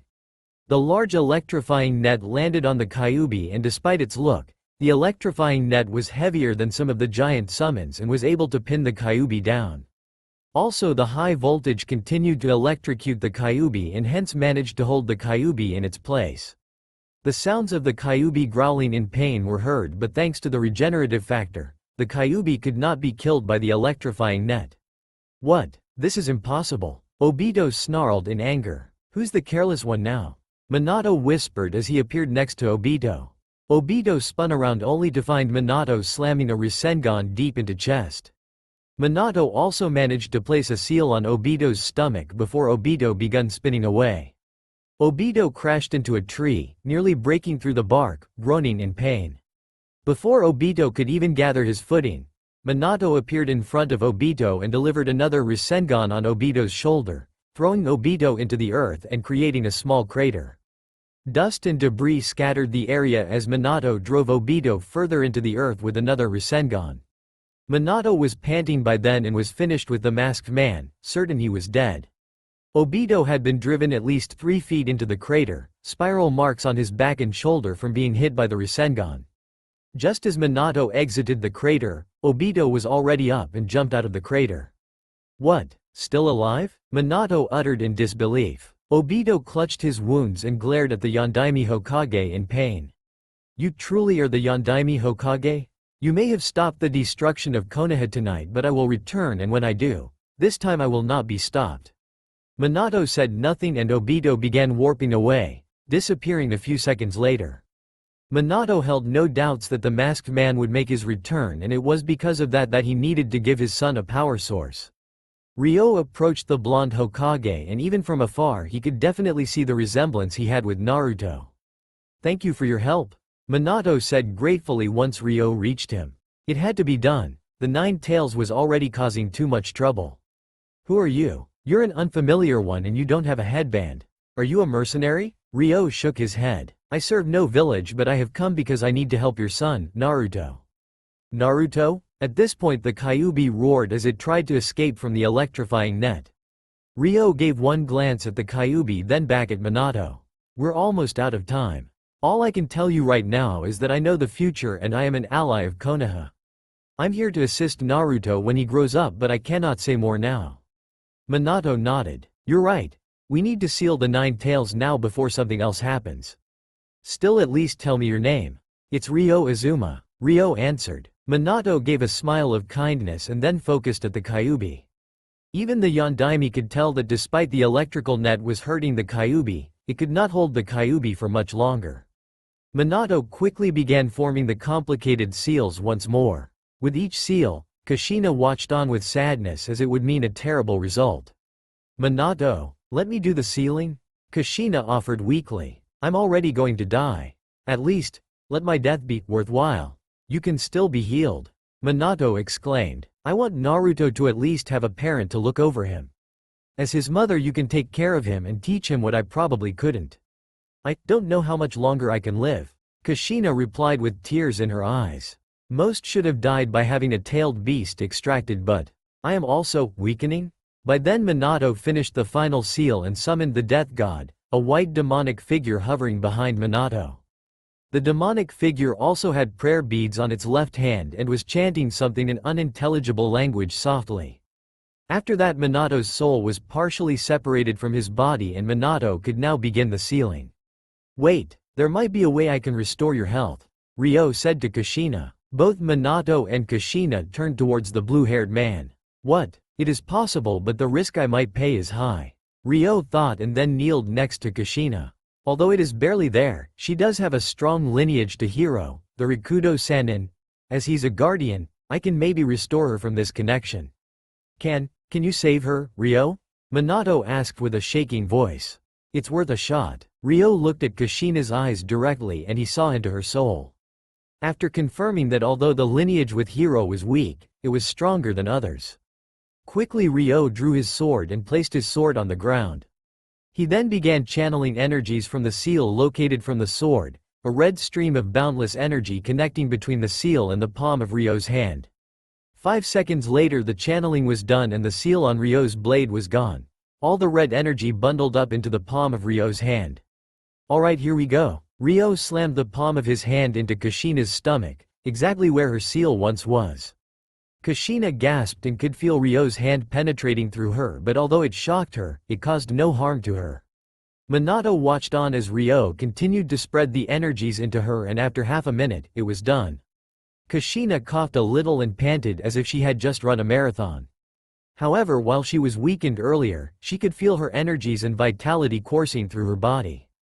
After a while Kushina was in a state of disbelief, unable to believe that she might actually live through this despite having the Kyuubi ripped from her. However, Ryo felt he had lost something and felt his powers drained from him.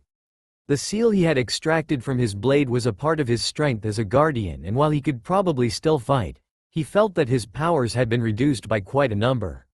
For a moment Minato and Kushina forgot about the moment, hugging one another from joy. Ryo held onto Naruto as his parents shared one last passionate kiss before Minato had to sacrifice his life. After their last moment together, Minato broke the kiss and looked at Ryo. "Ryo, I don't know how you did it, but I thank you for saving Kushina. This means a lot to me and my family," Minato said. "I did what was necessary," Ryo replied. "Ryo, I know we just met, but I have one last request." "What is it? Can you look after my family, after I'm gone? Please." Ryo smirked and crossed his chest. "Yondaime Hokage, I will swear on my life that I will watch over your family." Minato gave a smile of thanks and then at Kushina. It was one last look they would share before Minato proceeded with the final sealing of his life. Kushina summoned a ceremonial pedestal and placed their son on it. With the preparations done and nothing to interfere with the sealing, Minato began the sealing at once. Although the Kyuubi was still under the control of the Sharingan, since Obito had finally disappeared from the scene, the Kyuubi slowly regained its will and conscience back. Just as the Kyuubi regained full control of its actions, it immediately realized it was being sealed into a small baby. The Kyuubi resisted and roared in anger, but none could oppose the death god. Just before the Kyuubi was sealed, Kurama spotted Ryo standing behind Minato. It remembered fighting against the monster, but at that period it was being controlled by the Sharingan. Now that it was no longer under the influence of Obito, Kurama instantly regained his memories about the other world and why he was repeating the same event of destroying Konoha. So, it actually worked? Kurama thought before it was finally sealed into a young Naruto. Minato grunted in pain and fell to his knees as the death god began extracting his soul as well. As Naruto began crying and Kushina shed some tears, Minato gave a gentle smile of seeing his family one last time before he passed on. Minato landed on his back on the cold earth, staring up into the night sky. Slowly he closed his eyes and after that, peace. Sarutobi watched the whole scene and bit his lip in regret. He could have taken Minato's place in sealing the Kyuubi with the death god, especially since Minato was still so young as a Hokage.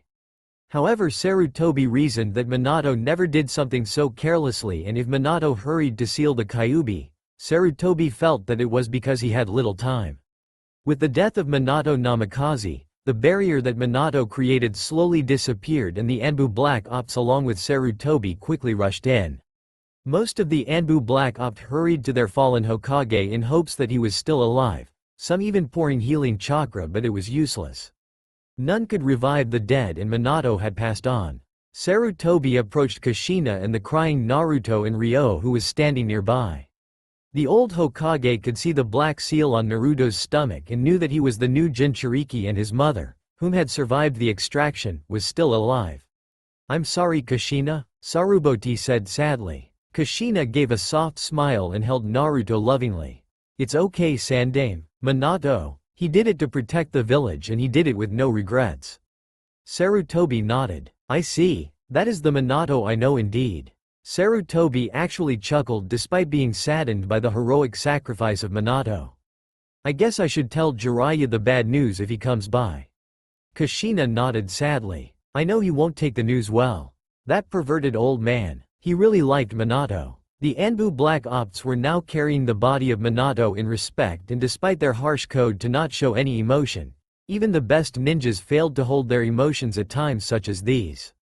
Kushina could not watch any longer, feeling tears well up in her eyes. "Naruto is the new Jinchuriki," Kushina said softly, looking down at her son. "I wish that he did not have to carry the burden at such a young age." Sarutobi stared at the small blonde baby. "At least you will be there for him. You can teach him and protect him. Give him the love and care that a child needs, and also as a host." Kushina nodded and the two shared some moments of silence. By then most of the ninjas were already out of the gates of Konoha to see what had happened. Many cheered at the top of their lungs, unknown to them that their young Hokage had given his life to protect them. "Now then, I have to thank you, young man, for helping us protect the village." Sarutobi spoke towards Ryo. "So who are you?" Ryo looked at the Hokage in the eyes and then nodded at the Hokage tower. "Perhaps we can speak elsewhere that is more quiet?" An hour later, Hokage tower. Ryo had explained everything to the Sandame Hokage. That he was a guardian from a different time. Why he came back to the past and why he needed to speak with the Yondaime. Sarutobi listened everything, and although he would doubt the truth in this, the power that Ryo displayed and what he did to protect Konoha convinced him. Kushina too was also present and could barely believe what she had heard. Ryo had explained about the Rikudo Sanin, and though many had thought it was a myth, Ryo confirmed that he existed at one point, and Kushina, although her blood carried little of it at this point, was still a descendant to the Rikudo Sanin. "So if you're from the future, why don't you stop the disaster from happening now? Why do you have to wait for Naruto to regain his memories?" Sarutobi questioned. "Because this is an alternate timeline at this point," Ryo reported. "By going back in time and changing events, even I cannot predict if the future will follow exactly what happened in the original world. There might have been some changes, and I need to know what Naruto can tell is following the timeline and what is different." Sarutobi nodded and then lit his pipe. "I see. So since we are not sure of whether history will repeat itself, we should not let others know you're from the future then. That would be the best course of action. Well, since Minato himself appointed you to watch over his family, I think the council can accept you as an ally of Konoha," Sarutobi explained. "Not to mention I'm sure some have already seen your display of power. I doubt they would want to make an enemy out of you." Ryo merely smiled at that, but even he questioned his own powers. By assisting in restoring Kushina's vitality earlier, his powers had diminished significantly, and it would take some time before Ryo could recover his strength. But Ryo merely kept that piece of information to himself. "It also looks like I'll have to reclaim the position of Hokage," Sarutobi remarked dreadfully. "Well, it's better than letting Danzo take over, but I hope we can find a suitable candidate soon." Kushina giggled at the Hokage's distress. "Sandame-sama, if you'll excuse me, I'll take my leave." Sarutobi nodded and she left the office. Since Ryo had already divulged everything the Sandame needed to know, there was nothing left for Ryo to say. "I will arrange a place for you to stay, Ryo," Sarutobi said. "But remember that you're now working with Konoha. While I know your duty as a guardian comes as top priority, do try to not jeopardize our relations." "I will do my best, Hokage-sama." Sarutobi nodded and then turned to look outside the windows. The stars lit brightly in the night, and it was a wonder how much had taken place on such a peaceful night. With the appearance of Ryo, a guardian from another world, Sarutobi knew that times were going to be different now in Konoha. Elsewhere in a secret location. "Damn him." Obito cursed in anger and slammed his fist against the wall. If that blue-haired man didn't appear, Konoha would have fallen. Well, at least the Yondaime died, a voice said, trying to cheer Obito up. "Shut up." Obito snarled in anger. He might have died, but that Uzumaki woman still lives. She should have died from having the Kyuubi pulled out. Zetsu remained silent and regretted spilling the beans that Kushina had survived the ordeal. Obito continued cursing inside their hideout, clearly upset that the surprise attack had not been completely successful. Obito took a seat and was still fuming at his failure. Obito had done his research and knew that the blue-haired man was not among the Konoha force. Not to mention that the same man had escaped the dimension from Kamui, something that no one should have been able to do so easily. So who the hell is he? Obito thought angrily. How did he escape the other dimension? How could he have been able to fight the Kyuubi on equal terms? Damn it all to hell. In his anger, Obito failed to sense the presence of two unknown figures entering his secret hideout.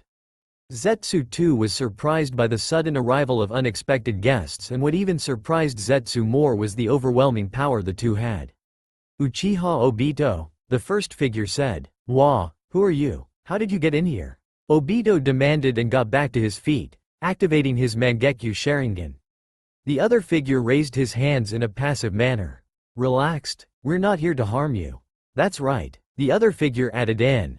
We're here to lend you a hand? Obito eyed them suspiciously. Who are you? What do you want? The two figures smiled. Who are we? I guess you could say we're not from your world. Obito had a confused look in his eyes and the stranger spoke once more. We're what you can call guardians of worlds, the same kin of that blue-haired swordsman. Obito's ears perked up and his interest immediately increased. With a smile, Obito welcomed the two strangers. 3 years had passed since the Kyuubi's attack on Konoha had passed. Although many had died giving their lives in protecting their home village, the young generation grew and replaced those who had lost. Many would never forget that tragic day, as many had lost a father, wife, brother, sister and other loved ones. Because many noticed the Kyuubi was being controlled by the Sharingan, many suspected that the Uchiha were behind the attacks. Fortunately for the Uchiha, many had spotted the masked man attacking Minato, including the Sandaime, and thus the blame were placed on the mysterious masked man as an Uchiha. However, despite that, others were still wary around the Uchiha. Uchiha Fugaku for years had tried to restore his clan's reputation, and although he was slowly earning the trust of the people, it was hard work, and as the clan's head he wondered if his efforts were even worth it. Uchiha Fugaku wondered if his clan should have taken arms with Uchiha Madara all those years ago when instead they abandoned their leader during his time of need. However, that was in the past and Fugaku wanted to focus the present time. In the years that had gone by, Ryo was currently a ninja of Konoha, but he only served the Hokage. Kushina had said that Minato placed the trust of taking care of her and Naruto rest on Ryo's shoulders, and although the council wanted Ryo to participate on missions, Sarutobi affirmed his position as the Hokage and to respect Minato's wishes. Ryo's identity as a guardian was kept a secret, and the only ones who knew of this were Sarutobi and Kushina, and in the future, Naruto. It was a bright day in Konoha as the civilians proceeded to begin with their daily activities.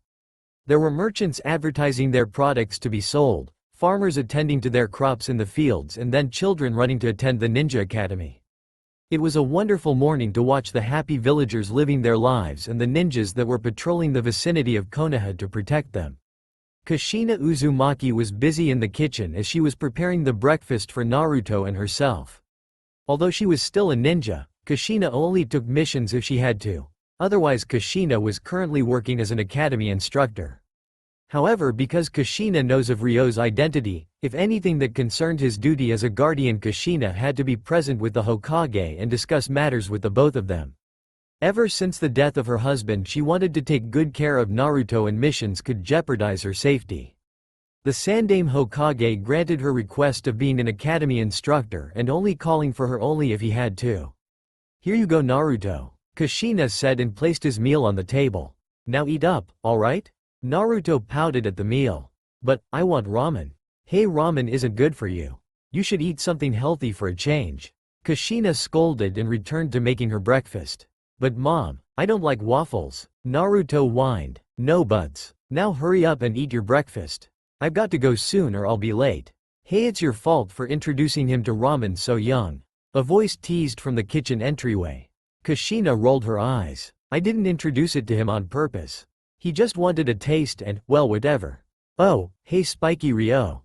Naruto called happily. Unfortunately for Ryo, Naruto had not yet regained his memories regarding traveling back to the past. Ryo could not communicate with the Kyuubi as well since Kushina wanted Naruto to know of the Kyuubi when he was older. So although the Kyuubi had its memories, he could not speak with the Kyuubi yet. Well, listen to your mother, Naruto. She's right, you know? Eating ramen is not really healthy. Ryo advised and took a seat on the dining table opposite of Naruto. Naruto fumed for a while, but he ate his meal. Ryo removed his gigantic blade from his back and placed his sword by a wall, leaning on it. Kushina was finished with her cooking and took a seat, placing a plate on the table and taking a seat. She took note of Ryo's sword and saw that the seal on his weapon was still not restored, only about a quarter of the seal was seen. How long does it take before your seal returns fully? Kushina asked. Ryo shrugged, looking at his sword where the seal once was. It will take some time until it is fully restored. Until then, my powers as a guardian has been weakened by some, but over the 3 years, it's coming back slowly. Well, I'm sore. I told you that you don't have to apologize. Ryo interrupted. If I hadn't done it, you might have. Ryo stopped what he was saying as he did not wish for Naruto to know. Well, yeah, the serious conversation then, and Kushina and Naruto shared a hearty breakfast. Ryo merely listened to the conversation shared between mother and son, smiling as Kushina helped Naruto with his meal. Although by saving Kushina's life cost Ryo his powers, the blue-haired guardian felt it was worth it.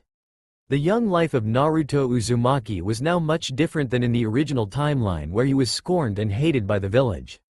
Now the villagers acknowledged Naruto as the son of the fourth and the one who saved them, but they were also worried. Worried that Naruto was still too young and could not hold back the Kyuubi. However, many found relief that Kushina was once a host and would teach her son how to hold the Kyuubi at bay. Yo! Hitaki Kakashi appeared from the back door and entered the kitchen.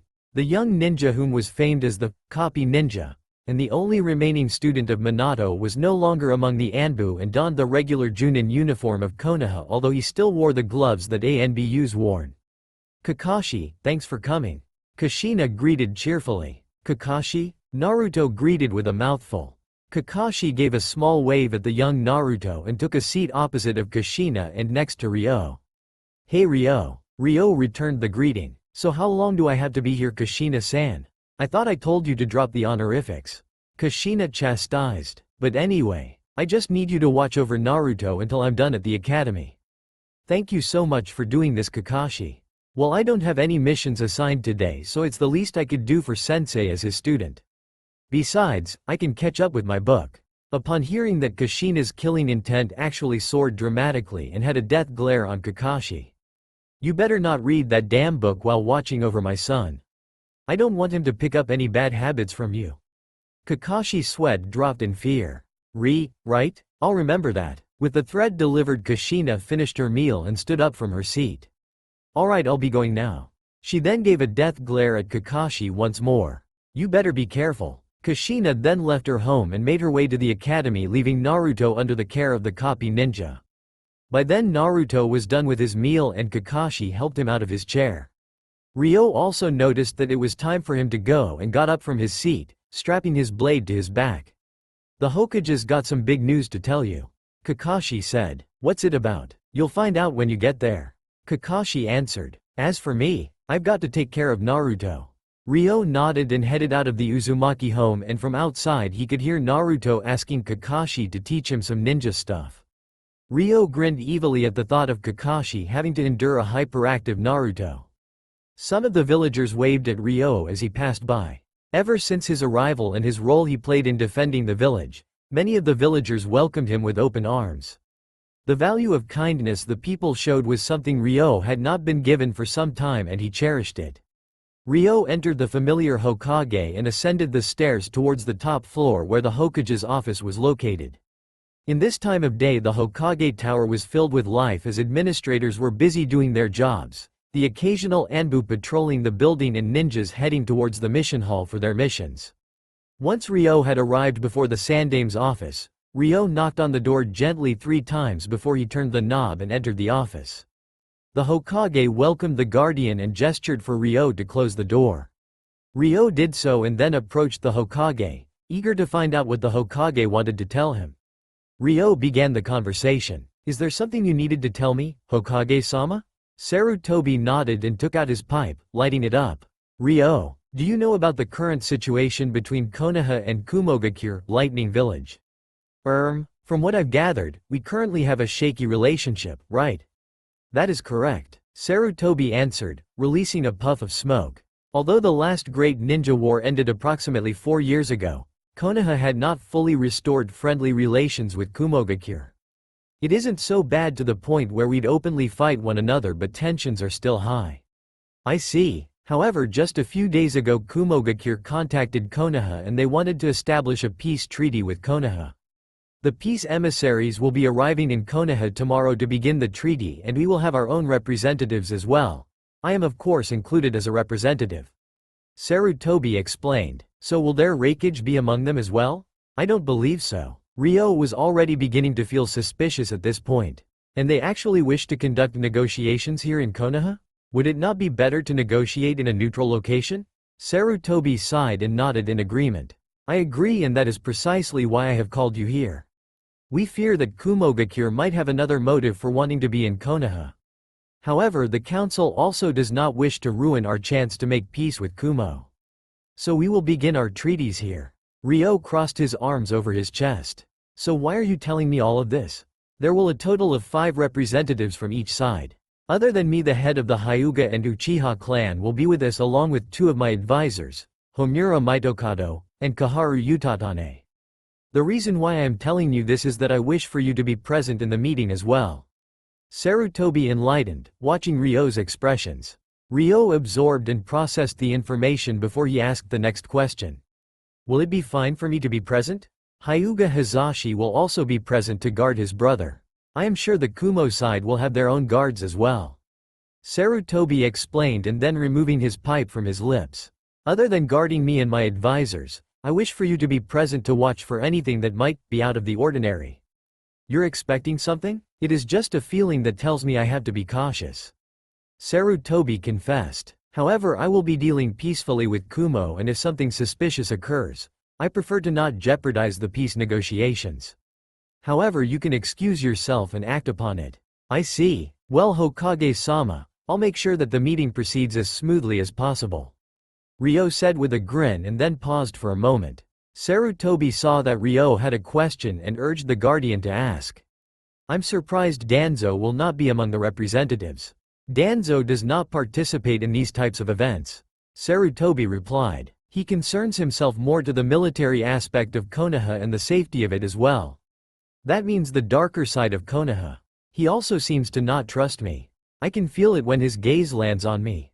Sarutobi chuckled at that. It is his nature. However, he is very loyal to Konoha, although his methods can be extreme, but what he does it in the best interest of Konoha. The two shared a moment of silence, Ryo not knowing what to say. When Sarutobi explained about Danzo's role in Konoha, Ryo thought he saw some sadness in the eyes of Sarutobi. However, it was only for a moment, and it passed by quickly that Ryo merely shrugged it off. Since the small briefing was over, Ryo excused himself and left the Hokage Tower. Sarutobi sighed and returned to his paperwork, picking a paper from one of the stack of papers. However, he could not concentrate on it since speaking about his old friend Danzo, he wondered how they had drifted apart. When they were young, they were such close friends that were passionate about their village, Konoha, in their own way. However, as the years passed and Sarutobi became Hokage, Danzo lost his old self. Danzo, what happened to us? Sarutobi thought sadly. Uzumaki home. Hoi Naruto, aren't you tired? Kakashi spoke. Before the copy ninja was Naruto running wildly around the backyard with a number of paper shurikens scattered across the area. Naruto laughed instead at Kakashi's question and picked up a paper shuriken and threw them towards Kakashi. Despite his young age, his aim was perfect as the paper shuriken flew towards Kakashi. Kakashi caught the paper shuriken between his index and middle finger. Seriously? Why can't you sit down and read a book? That's because you won't train me. Naruto retorted and ran to pick up other paper shurikens. Kids your age should not think so much of training. Go have fun, because when you grow up, training is probably going to be a regular thing in your life. Kakashi advised. Naruto ignored Kakashi's words and once again tossed several paper shurikens at Kakashi only for the white-haired Junin to catch them easily and threw the paper back towards the blonde. The young Uzumaki then ran for the paper shurikens, picking them up and the process would repeat. Kakashi watched his sensei's son happily running around and wondered how Naruto would do when he entered the academy in 3 years' time. He had heard that the lives of Jinchuriki were hard as they were ill-treated, but so far in Konoha, the adults treated Naruto normally and were only insecure about Naruto's potential as a host. Of course Naruto does not know he possesses the Kyuubi, but he would find out in the future. When's Kushina-san coming back? I want to read my book. Kakashi thought with anime tears rolling down his cheeks and his head. How's Naruto so far? A voice inquired from behind Kakashi. Kakashi instantly recognized the voice. Ryo, you're back. I take it the Hokage has already explained what is about to happen. Ryo nodded and Kakashi continued. The Hokage wanted me also to watch the situation, but I've already an A- rank mission tomorrow. What do you think about Kumogakure actually coming to Konoha for a treaty? Ryo asked, wanting another opinion. Kakashi remained silent and simply watched Naruto playing on the grass. After a while Kakashi released a sigh and turned to look at Ryo. I don't know. I'd give them the benefit of the doubt but still be cautious. They might be after something here in Konoha. Ryo at least now had another opinion who shared the same idea.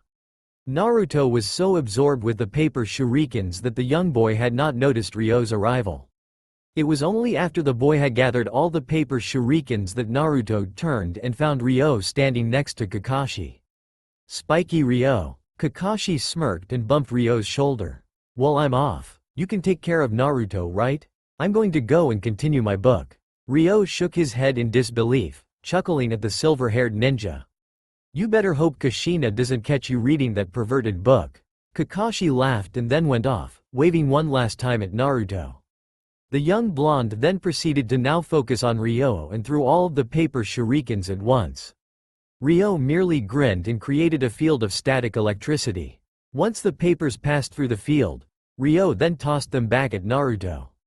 Naruto avoided all of them and it was impressive for a boy so young. Ryo devised this to play and train Naruto at the same time. At his young age, Naruto was almost better than most academy students.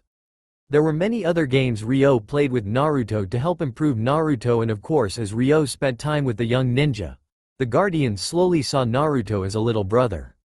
After taking Naruto for a quick lunch, Ryo took a short nap in the living room of the Uzumaki household while Naruto played on his own in his room.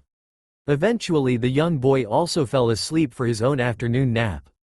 The hours flew by and it was around 3 in the afternoon when Kushina returned. Ryo, you're here. Where's Naruto? Kushina asked with a baggage of groceries in her hands. Ryo rubbed his eyes sleepily and then had a big yawn. He should be taking a nap right now, as usual. Well, go freshen yourself up, I'll go and get Naruto. Kushina ordered as she placed the bag of groceries on the kitchen's counter. Why? What are we doing? Well, I made a promise to drop by the Hyuga compound today with Hiashi. Makoto-san will be there too. Ryo raised an eyebrow at that. Hyuga Hiashi, why are we going there? It's just for a casual meeting to help with the relations between clans. I am the remaining member of the Uzumaki clan and Makoto is a good friend of mine. Kushina explained and then entered Naruto's room, waking her son up. Why'd I have to come? Because I'm sure Hiashi would like to see you. He's interested in your abilities ever since the incident. Kushina informed Ryo. Ryo was not particularly fond with the Hyuga clan simply because they were too traditional in his case. He felt that the clan were too serious and needed to loosen up a little. Kushina appeared with Naruto still sleepy and then with everyone ready, the trio departed. As the three walked in the streets, the villagers had already shared a rumor that Ryo was the suitor to Kushina.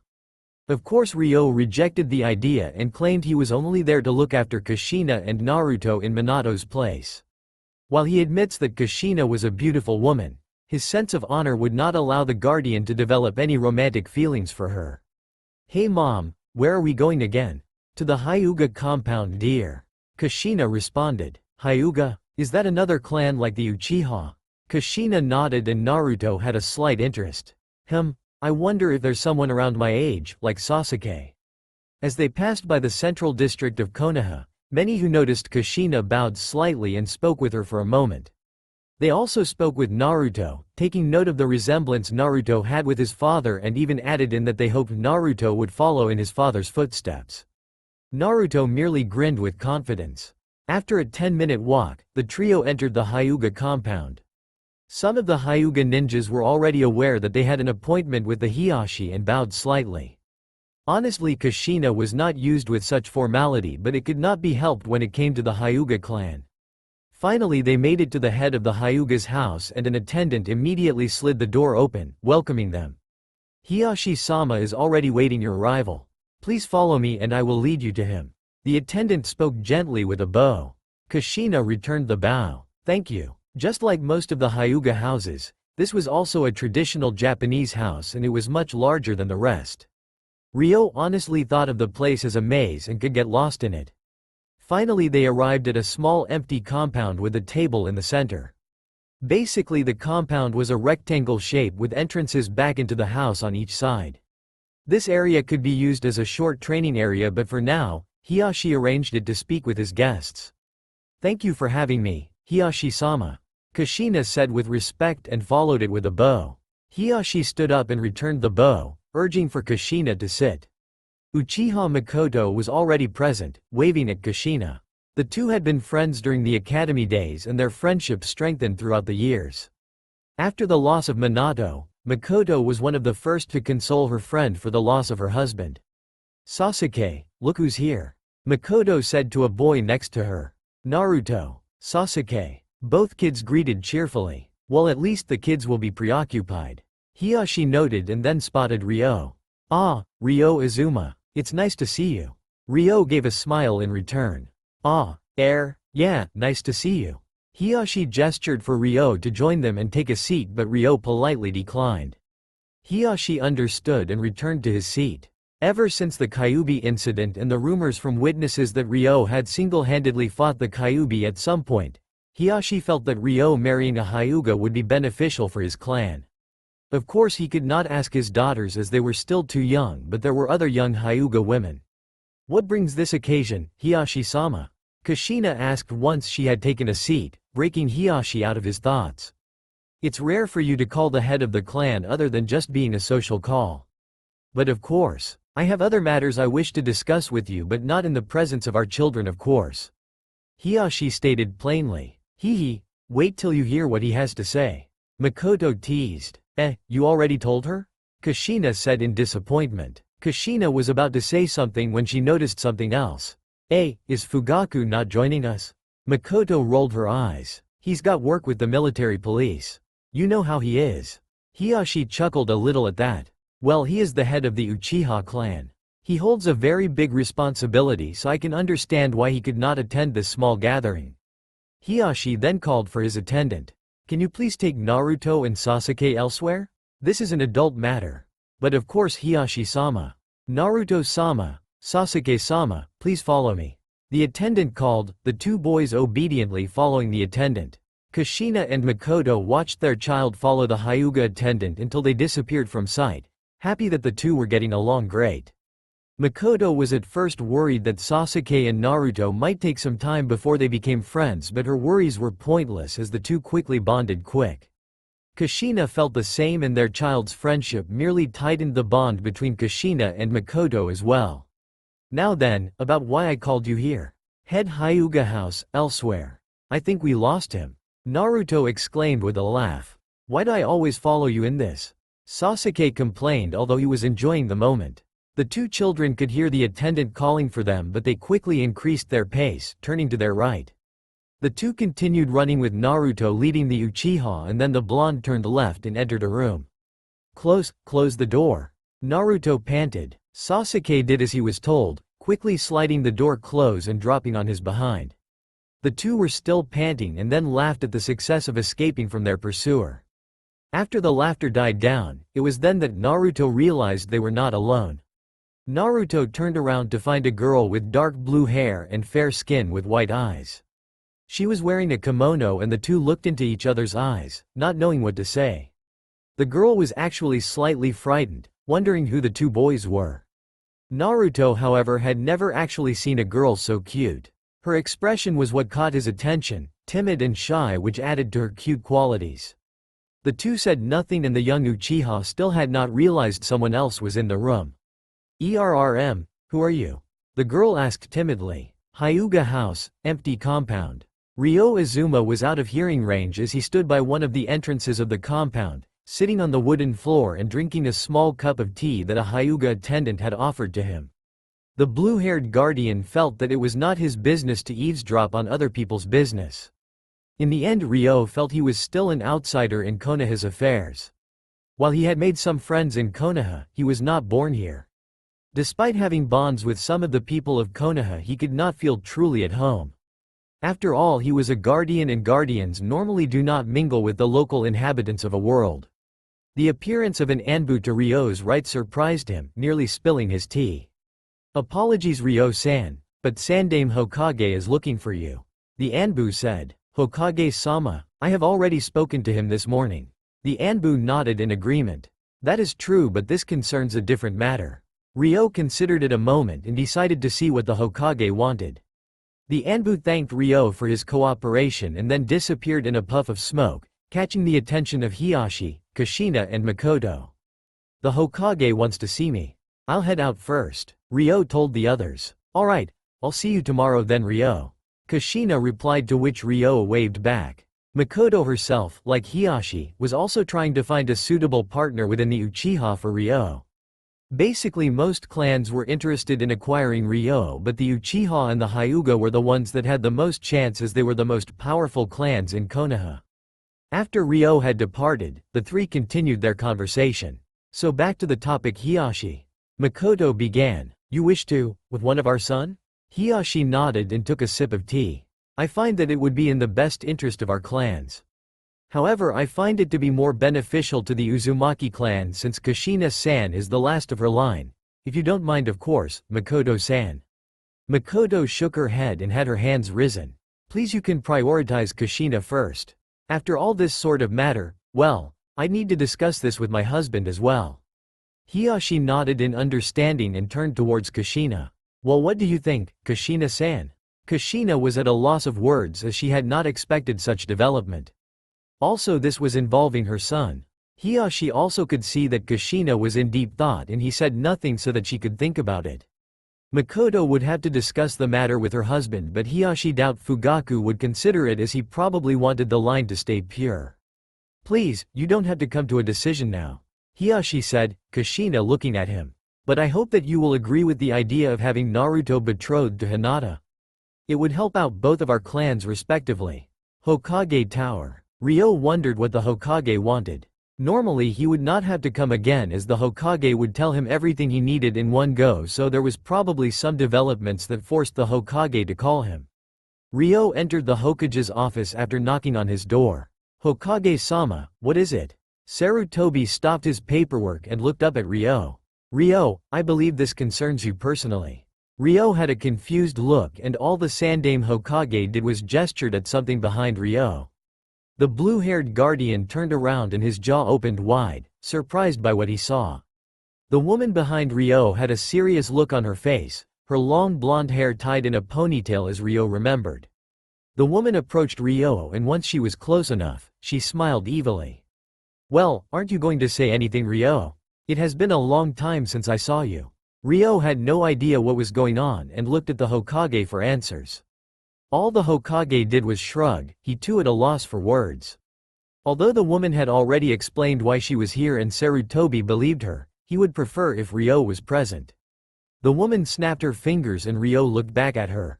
Come on, Ryo, is that how you treat a fellow guardian? Sarutobi rubbed his goatee as he watched the scene transpire before him. The shocked expression of Ryo Izuma merely told the old Hokage that the blue-haired guardian had not expected the arrival of another from his kin. The shocked expression of Ryo was like a person seeing the unthinkable happen in slow motion. Now Sarutobi waited for things to unfold between the two guardians. Ryo was flabbergasted at the appearance of an old friend, if he could call her a friend. She still wore the same attire, comprising of a white tank top and black shorts that went down to her knees.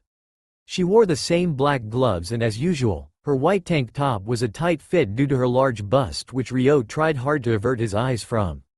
However, the woman immediately noticed where his eyes were wandering. The woman hummed and laid a hand on Ryo's chest. "What's the matter? Cat got your tongue?" Ryo shook his head and finally regained his composure, taking a step back to gain some distance from the woman. "Eriko, what are you even doing here? You know her, Ryo?" Sarutobi asked. Ryo nodded without taking his eyes off her. "Yeah, Futada Eriko. She's a guardian like me and she's assigned to protect a world quite close to this one. She's known as Demon Blade Eriko, with her dual blades and reflexes. All of us guardians are acquainted at some point or another." Eriko grinned cheekily. "I see your memory still serves you well, at least, Ryo Izuma, the Blade of Lightning. Many have doubted your capabilities ever since you failed the last time, so it is good to see that your memory is at least still functioning properly." Sarutobi's attention immediately perked upon learning about something. The Sandaime Hokage presumed that most guardians were perfect in their missions, and from Ryo's features, it would seem that Ryo had a history that he would like to have forgotten. "What are you doing here, Eriko?" Ryo asked in order to change the subject. "Hey, spoil sport," Eriko whispered and then twisted around, walking towards the door and leaning on it. "I'm here because things have changed. Do enlighten us," Ryo requested. "Well, our master's enemies have been defeated more than 5 years ago and—" "Wait," Ryo interrupted suddenly, "what are you even talking about? I've just been in this world for 3 years and last I heard, our master's enemies were still—" Eriko began giggling as if what Ryo said was extremely hilarious. It took the blonde guardian a couple of seconds before she could stop her laughter. "Oh Ryo, you really have no idea what you have done, do you? What are you talking about? You went back in time, didn't you?" Ryo nodded and Eriko continued. "Well, you went back in time for at least 15 years into the past. Added that you spent 3 years after that, it has been 18 years since time have gone by. The war between our masters and us guardians against our master's enemies ended soon 5 years ago. Basically 13 years in your own timeline." Ryo still had a confused look and Eriko explained further. "Ryo, while you might have felt just a second had passed since you went to the past, time in the current world went on. By going 15 years into the past, you skipped 15 years of the current time." Ryo said nothing and he also did not move. He was too shocked upon finally understanding what Eriko meant. He reversed time for 15 years and 15 years had sped by and added that he had been in Naruto's world for 3 years. 18 years had already passed in the current time. Ryo rubbed his temples, feeling a headache approaching. "Alright, so basically 18 years had gone by. And you said that our master's enemies had already been defeated 5 years ago." "That's correct. So what now? Why are you here? Is there no need for me to remain in this world anymore?" Eriko shook her head and her expression now got serious. "No, and this is why I am here. After our enemies had finally been defeated, just a year after that our masters have split into 2 groups. The masters you and I serve still controls the balance of the system, but the other faction has decided that this world has to be destroyed." It was Sarutobi who now was shocked, getting up from his seat. "Wait, how does that even make sense? Don't your masters wish to keep the world safe from destruction to keep balance in the universe?" Eriko nodded at Sarutobi's assessment. "You're correct, but I've already said that our masters have split into 2. The other factions have decided that this world still has the Gyubi, a demonic monster that holds their old enemy's creation. They feel that this world needs to be renewed. Basically this world needs to be destroyed and created once more as a new planet with no history of the Gyubi." Ryo and Sarutobi were silent as Eriko continued. "Of course our masters that have stayed true to their objectives found their reasoning horrifying and do not wish for the destruction of this world. They feel that we can complete our duties of not allowing the Gyubi to be resurrected, while the other faction believes in creating a new world with no essence of the Gyubi." Ryo nodded and then said, "The masters cannot directly involve in the world affairs, so what good? The other faction masters have their own guardians that follow them." Eriko interjected, "There are probably guardians in this world right now other than me and you. And they are not on our side." Ryo narrowed his eyes and realized the gravity of the situation. He had not expected reversing time to have actually skipped the last 15 years, and now, other guardians that sided against the masters with the original objectives have arrived in Naruto's world, most likely in an attempt to destroy it. Wait, so what's stopping them from not destroying it now? Sarutobi inquired. Eriko smiled at the old Hokage. That's an excellent question. While it is true that they could probably try and destroy the world now, they are still guardians by nature. And we cannot destroy the world that our masters create. However, what they can do is help the enemy to obtain their objectives. This is bad, Ryo mumbled and then looked at the woman. Do we at least know who they are? How many there are? Eriko shrugged. Your guess is as good as mine. I'm just here to update you on the current events and to make sure this world does not get destroyed. If the situation is as bad as it is, the masters will probably send another guardian, but for now, I'm here to do what I can. So you will be staying here?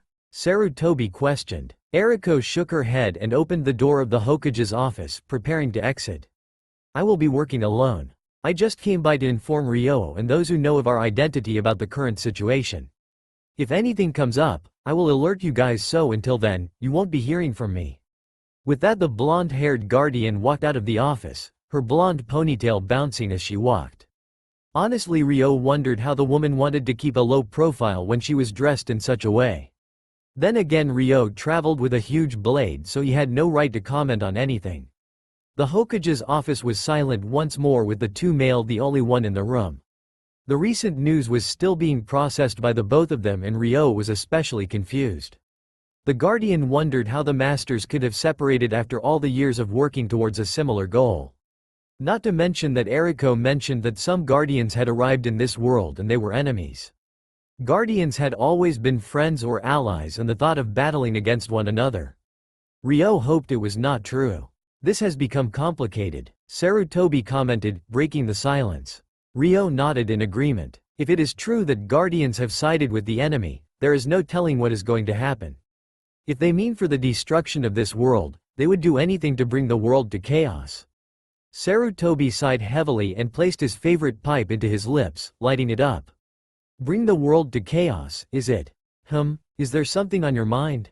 No, never mind. Sarutobi waved it off, turning around in his chair and staring out the window. At least we know now what the enemy might be planning. Ryo, you are dismissed. Do not forget that we have a peace treaty to attend tomorrow night. The Kumogakure ninjas should arrive by tomorrow afternoon. Be prepared, we don't know if Kumo have any other motives for coming here. Ryo bowed respectively and then made his way out of the office, leaving the Sandaime Hokage alone with his paperwork. Ryo was a confused man, walking the hallways of the Hokage Tower as if he was a mindless robot, letting his feet take him wherever it was going. He had not expected to meet another guardian, Eriko especially, out of the blue. Futada Eriko had been a close friend of Ryo before the incident that ruined Ryo's reputation as a guardian. Although she still considered Ryo a friend, Ryo's failure had strained their friendship. Actually, his relationship with the other entire guardian had been affected. Ryo decided he needed to reflect on all of this, choosing a solitude area to think. Head of Hyuga House. Uzumaki Naruto stared at the blue-haired girl in a kimono and not realizing what to do. The girl was so frightened by the intruders that she looked like she was about to cry. Before the girl could burst into tears, Naruto quickly waved his arms frantically, urging the unknown girl to not cry. Wait, don't cry, we're not here to hurt you," Naruto exclaimed. The girl seemed to have calmed down a little, but it was far from over. I asked, who you are? By then Sasuke had realized there was someone else in the room other than Naruto and spun around to find the girl. Upon spotting the girl, Sasuke immediately recognized the young girl that Naruto was speaking to. Hinata, what are you doing here? Sasuke asked in surprise. Hinata frowned as she recognized Sasuke. You're in my room? Sasuke's eyes widened in surprise and quickly checked his surroundings and realized the Hyuga heiress was right. The room was decorated well and it had a touch that suited a little girl's room. You know her, Sasuke? Naruto asked. Sasuke nodded. She's the daughter of the head Hyuga, just like how my father is the head of the Uchiha. Oh, I get it, Naruto said and then turned towards Hinata with a sly grin. Sorry Hinata, we didn't mean to barge in here, we were just running around and we ended up here. Hinata nodded while avoiding eye contact with the blonde. It's okay. Naruto cocked his head to the left and approached the young girl slowly as if she was something Naruto had never seen a person before. Hinata looked away and was blushing madly, but she did not move away. Naruto was by then exactly in front of her and was looking at her curiously. "You're pretty cute," Naruto said straightly and then grinned widely.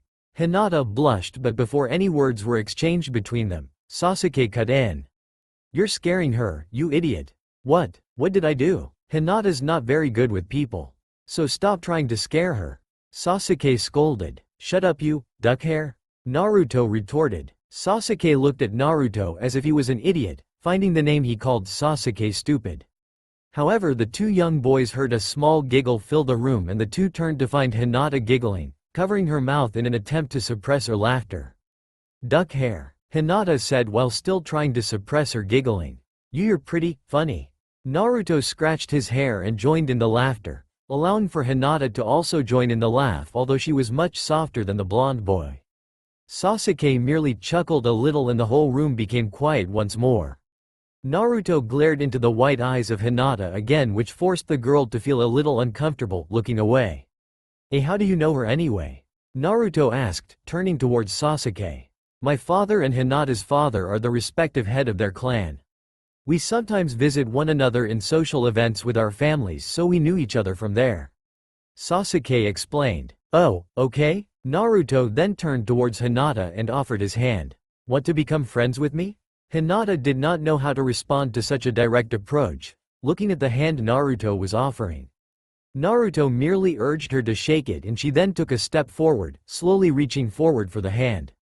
Finally she held Naruto's hand and Naruto closed the grip but not too tightly, feeling how soft her hand was and not wanting to hurt her. "I'm Uzumaki Naruto. Nice to meet you," Naruto introduced himself and then grinning. Hinata returned the smile and thus formed the friendship between Hyuga Hinata and Uzumaki Naruto. Sasuke joined the conversation as they sat down in a triangle shape and played some games that a child would come up. Unknown to the three of them, Kushina, Mikoto and Hiyashi were outside of Hinata's room and had heard their conversation from earlier. "Well, this might not be so hard after all," Kushina remarked. Hiyashi nodded in agreement. "Yes, I'm honestly surprised.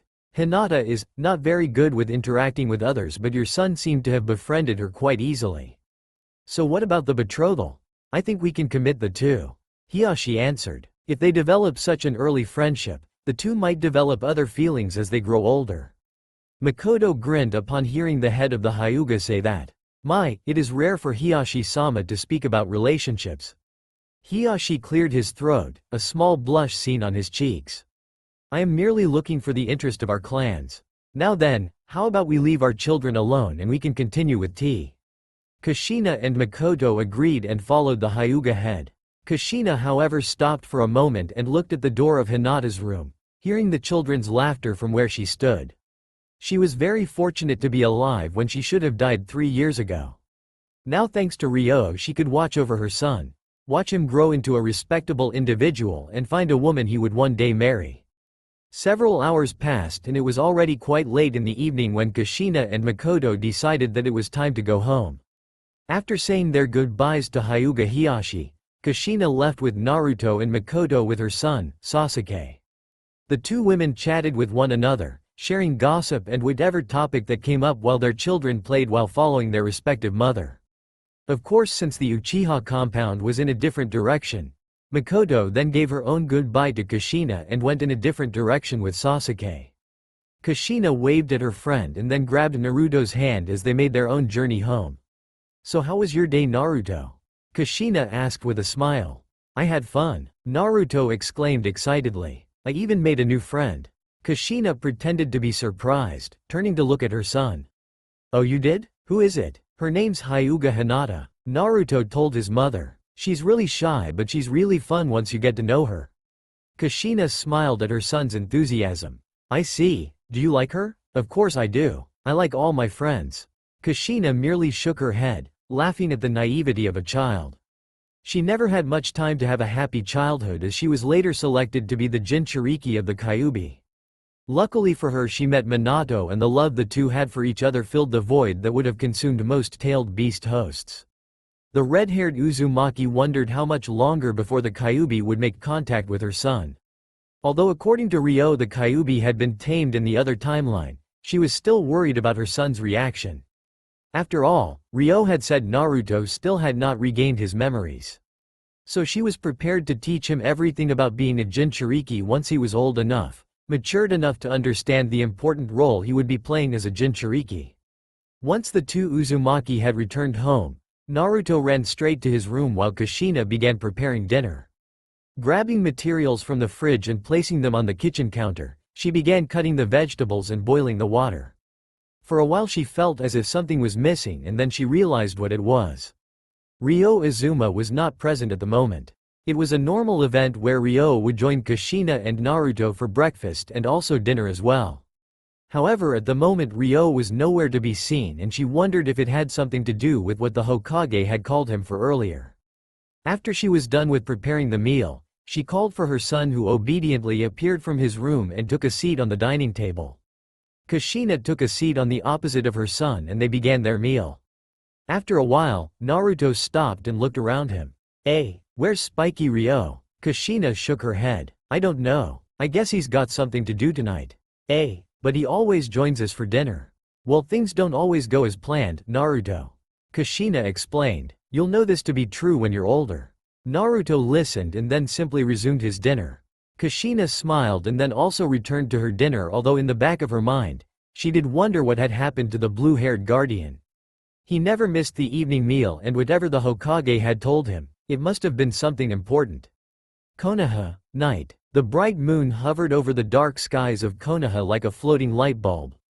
Down below in Konoha, the civilian population had all returned into the comfort of their homes and were about to turn in for the night to prepare for the hassle the next day. However, the ninjas of Konoha, particularly the Anbu, they were still busy patrolling the streets of Konoha, although at night, they were much more relaxed. Of course, there were the occasional Junin or Chunin that also participated in the patrols and would receive a small bonus in their pay. The Anbu nightly patrols were already part of their roles and had no extra pay. As the Konoha ninjas patrolled the streets and the roof, the blue-haired guardian was on a rooftop, leaning against the wall and staring up into the night sky and watching the glittering stars dancing above him. Ryo had been deep in thought ever since the news Eriko had delivered about the current situation. He was not so worried about skipping 18 years. After all, he was more than 1,000 years old. However, he could not understand how the masters could have split and were now demanding this world to be protected and not be destroyed from the other masters. He could not understand how this could have occurred 5 years ago, and just when the enemies of their masters had finally been obliterated. Now they were fighting one another only because of a difference of opinion. "You seem troubled," a feminine voice pointed out. "Eriko, I thought you left already." Eriko was now next to Ryo after she had snuck up on him. "I'll leave tomorrow. Thought I might hang around for a bit." What happened in just 5 years? How could the masters have? How did they suddenly go on a war against one another? Ryo questioned. Eriko shrugged and saw Ryo's troubled look. "I don't know. We don't know how the masters think, and we only exist to obey their orders, not question them." "Is that what you honestly think what our existence mean?" Eriko smirked. "What, are you saying you wish to go against our master's wishes? Hey, you'd be gone in an instant. We cannot disobey them. They created us, they can easily destroy us." Ryo sighed in anger. "Then why can't they fight their own battles? Why do we have to risk our lives and harm innocent bystanders in their name?" Eriko chuckled at Ryo's question. "Since when have the great leaders ever fought their own battles, Ryo? Even in this world, the leaders command the subordinates to fight in the name of their country or lord. Is that not true in most societies?" Ryo had no answer to that, and Eriko continued. "We are guardians of the world our masters created, and we exist to obey the commands of our masters. Perhaps you living with the local populace have made you forget that, Ryo, so I shall remind you again. You have already failed once in your duty as a guardian. Do not make that same mistake again." With those parting words, Eriko walked towards the edge of the rooftop and then leapt away. Ryo watched the blonde guardian making her way out of Konoha without being detected until she finally leapt over the great walls of Konoha. Once she was gone, Ryo also decided he should head back to his apartment and prepare for the next day. He wanted to forget about the bigger picture for the moment and just focus on what was important for him. Next day, the villagers awoke early the next day to begin their daily activities. However, none took note of the excessive number of Konoha ninjas that were present and also the lack of Konoha ninjas leaving on a mission. In the morning only a couple few had departed on missions, most of them Junins with a few elite Junins. The rest were mostly in the streets, walking around and chatting with the villagers. Ryo was present this time to join Naruto and Kushina for breakfast, and Ryo acted as if nothing had happened. Naruto and Ryo talked with one another, but Kushina could see that Ryo was hiding something, but she decided to not press the issue. After he was done, Ryo headed off while Kushina dressed Naruto as she wanted to bring Naruto back to the Hyuga and play with Hinata. Kushina had a day off from the academy today, so she was free. The Hokage himself was currently on the Hokage monuments with two Anbu guards standing next to him. The Sandaime Hokage was overlooking the village he swore to protect as the current Hokage. He had taken this job for more than 30 years in the least and was now considered the longest living Hokage compared to his predecessor and successor. After a while, the Anbu leaned next to the Hokage and whispered a couple of words to the Hokage. The Hokage then nodded and three of them disappeared in a puff of smoke, leaving no evidence that the three were ever present. In the streets of Konoha, everyone was chattering about what was going on. The villagers had a mixed reaction of excitement and also a little hint of fear. Whatever the case, the crowd of people was gathering by the streets, abandoning whatever it was that they were doing. Kushina and Naruto were among the crowd of people, but Kushina had no desire to remain here. She was on the way to the Hyuga compound since Naruto wanted to visit his new friend. However, the large crowd that had gathered was making it hard to pass through them.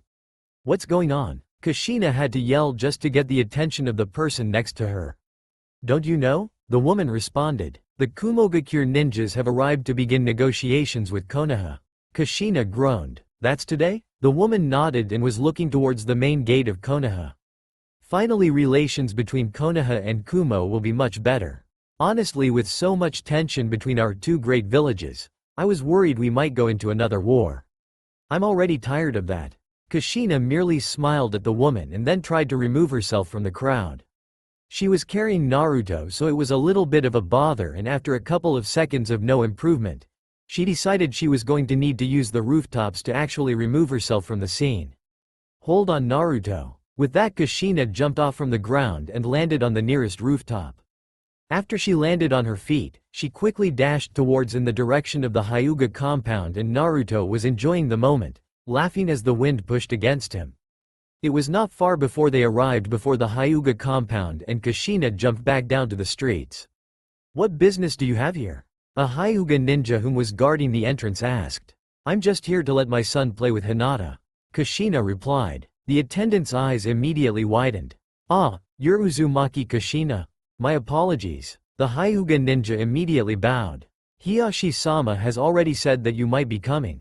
Hinata-sama is at her home. Do you need me to guide you there?" Kushina giggled at the Hyuga's actions. "You don't have to bow. Come on, raise yourself. And I'll be fine. I know my way, but thanks for the offer." The Hyuga ninja raised himself and then stepped aside, allowing the red-haired Uzumaki with her son to pass. She was not surprised to find a number of Hyuga still within the compound, unconcerned about the arrival of the Kumogakure ninjas. The Hyuga, although part of Konoha, cared little for the politics of Konoha. Hyuga Hiyashi was the head, and he was the only one that needed to concern himself in Konoha's political events as the representative of the Hyuga. Some of the Hyuga that recognized Kushina bowed in respect. Although the Hyuga were a powerful clan, the Uzumaki held much more respects among the other clans. Kushina was even friends with some of the Hyuga that passed by them, giving them a wave of hello before proceeding towards Hiyashi's house. Upon arriving at Hiyashi's house, an attendant instant took notice of Kushina. "Ah, Kushina-sama, Hiyashi-sama had said that you might be coming today." Kushina smiled in response. "Hiyashi-sama is not present?" The attendant shook his head. "He is one of the representatives in the peace negotiations with Kumo, so he's probably with the Hokage at the moment." The attendant then opened the main door of the house. "Now come in, I'll show you to where Hinata-sama is." Naruto followed quickly, excited to play with his new friend, and his mother followed suit. Konoha, main entrance. There were at least only 2 Kumogakure officials followed by at least 10 Kumogakure ninjas, 5 of them with an Anbu mask and the remaining 5 were probably elite Junins. As the Hokage had stated, the Raikage was not present. The villagers were by the sides of the streets and most were cheering happily now that the relations between the two mighty villages would be better now. The Hokage waited for the Kumo officials and ninjas to approach him as he stood with his representatives, 3 Anbu close by and Ryo behind him. Of course there were several Anbu stationed that was watching closely in case Kumo tried anything. It is an honor to actually meet the legendary Professor Sandaime Hokage. The Kumo official said, bowing in respect at the famed Hokage. Hokage laughed in return. Please, that name was only popular when I was in my prime. Everyone shared a small laugh. So how was the journey from Kumo? It was a long journey but we met with little trouble. The official said. But we had these excellent guards for a reason. Sarutobi nodded and then stepped aside, gesturing his hand in a direction. Shall we begin our negotiations then? But of course. However, a few of our ninjas here would like to explore the village, if you don't mind of course. They have never been to Konoha and you know how young ninjas are, with their desire to explore. The Hokage hesitated this time. This was almost asking for trouble, but rejecting such an innocent act might strain the negotiations a little by showing Konoha's lack of trust. So against his better judgment, Sarutobi merely smiled gently. But of course, go ahead. The Kumo official smiled and gave the go-ahead on the ninjas behind him. 2 of the Kumo ninjas without the Anbu mask bowed in thanks and then separated from the group. The Konoha representatives led the way with several Anbu watching the whole situation on the rooftops. The Kumo officials and their guards followed from behind as they made their way towards the Hokage Tower to begin negotiations. By then the villagers had seen enough and returned to whatever it was that they were doing. Sarutobi and his advisors were already suspicious about Kumo's true objectives and had already given a secret signal for some Konoha Anbu to trail the other 2 Kumo ninjas that had gone exploring. As for the Kumo ninjas, they were a little surprised to see Ryo, not anticipating a Konoha ninja to be part of the representatives and wielding such a gigantic sword. The only known ninjas in the world that could carry the size of such a blade would be the 7 swordsmen of the mist. But Ryo was definitely not among that group.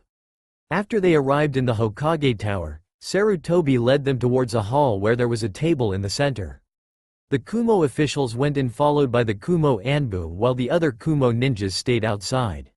The Kumo officials sat on one side while Sarutobi and the other peace representatives sat on the opposite side with Ryo and Hizashi standing behind them and the Kumo Anbu standing behind where the Kumo officials sat.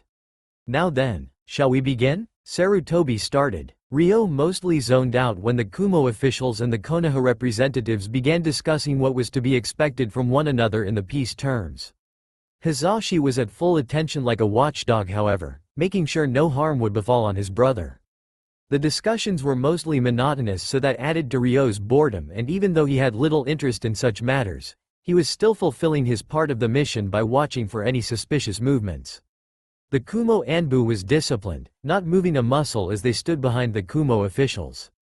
Konoha's Anbu were stationed outside the room with the Kumo Junins. The meeting had been ongoing for another 15 minutes with Sarutobi sharing some laughs with the Kumo officials. Uchiha Fugaku was mostly silent throughout the conference while Hiyashi offered some input along with Sarutobi's advisors. After some time, the Kumo officials shared another laugh and then suddenly became silent. So on to the matter about border control. Sarutobi began, shifting through the papers on the table. What is Kumo's stance on the matter?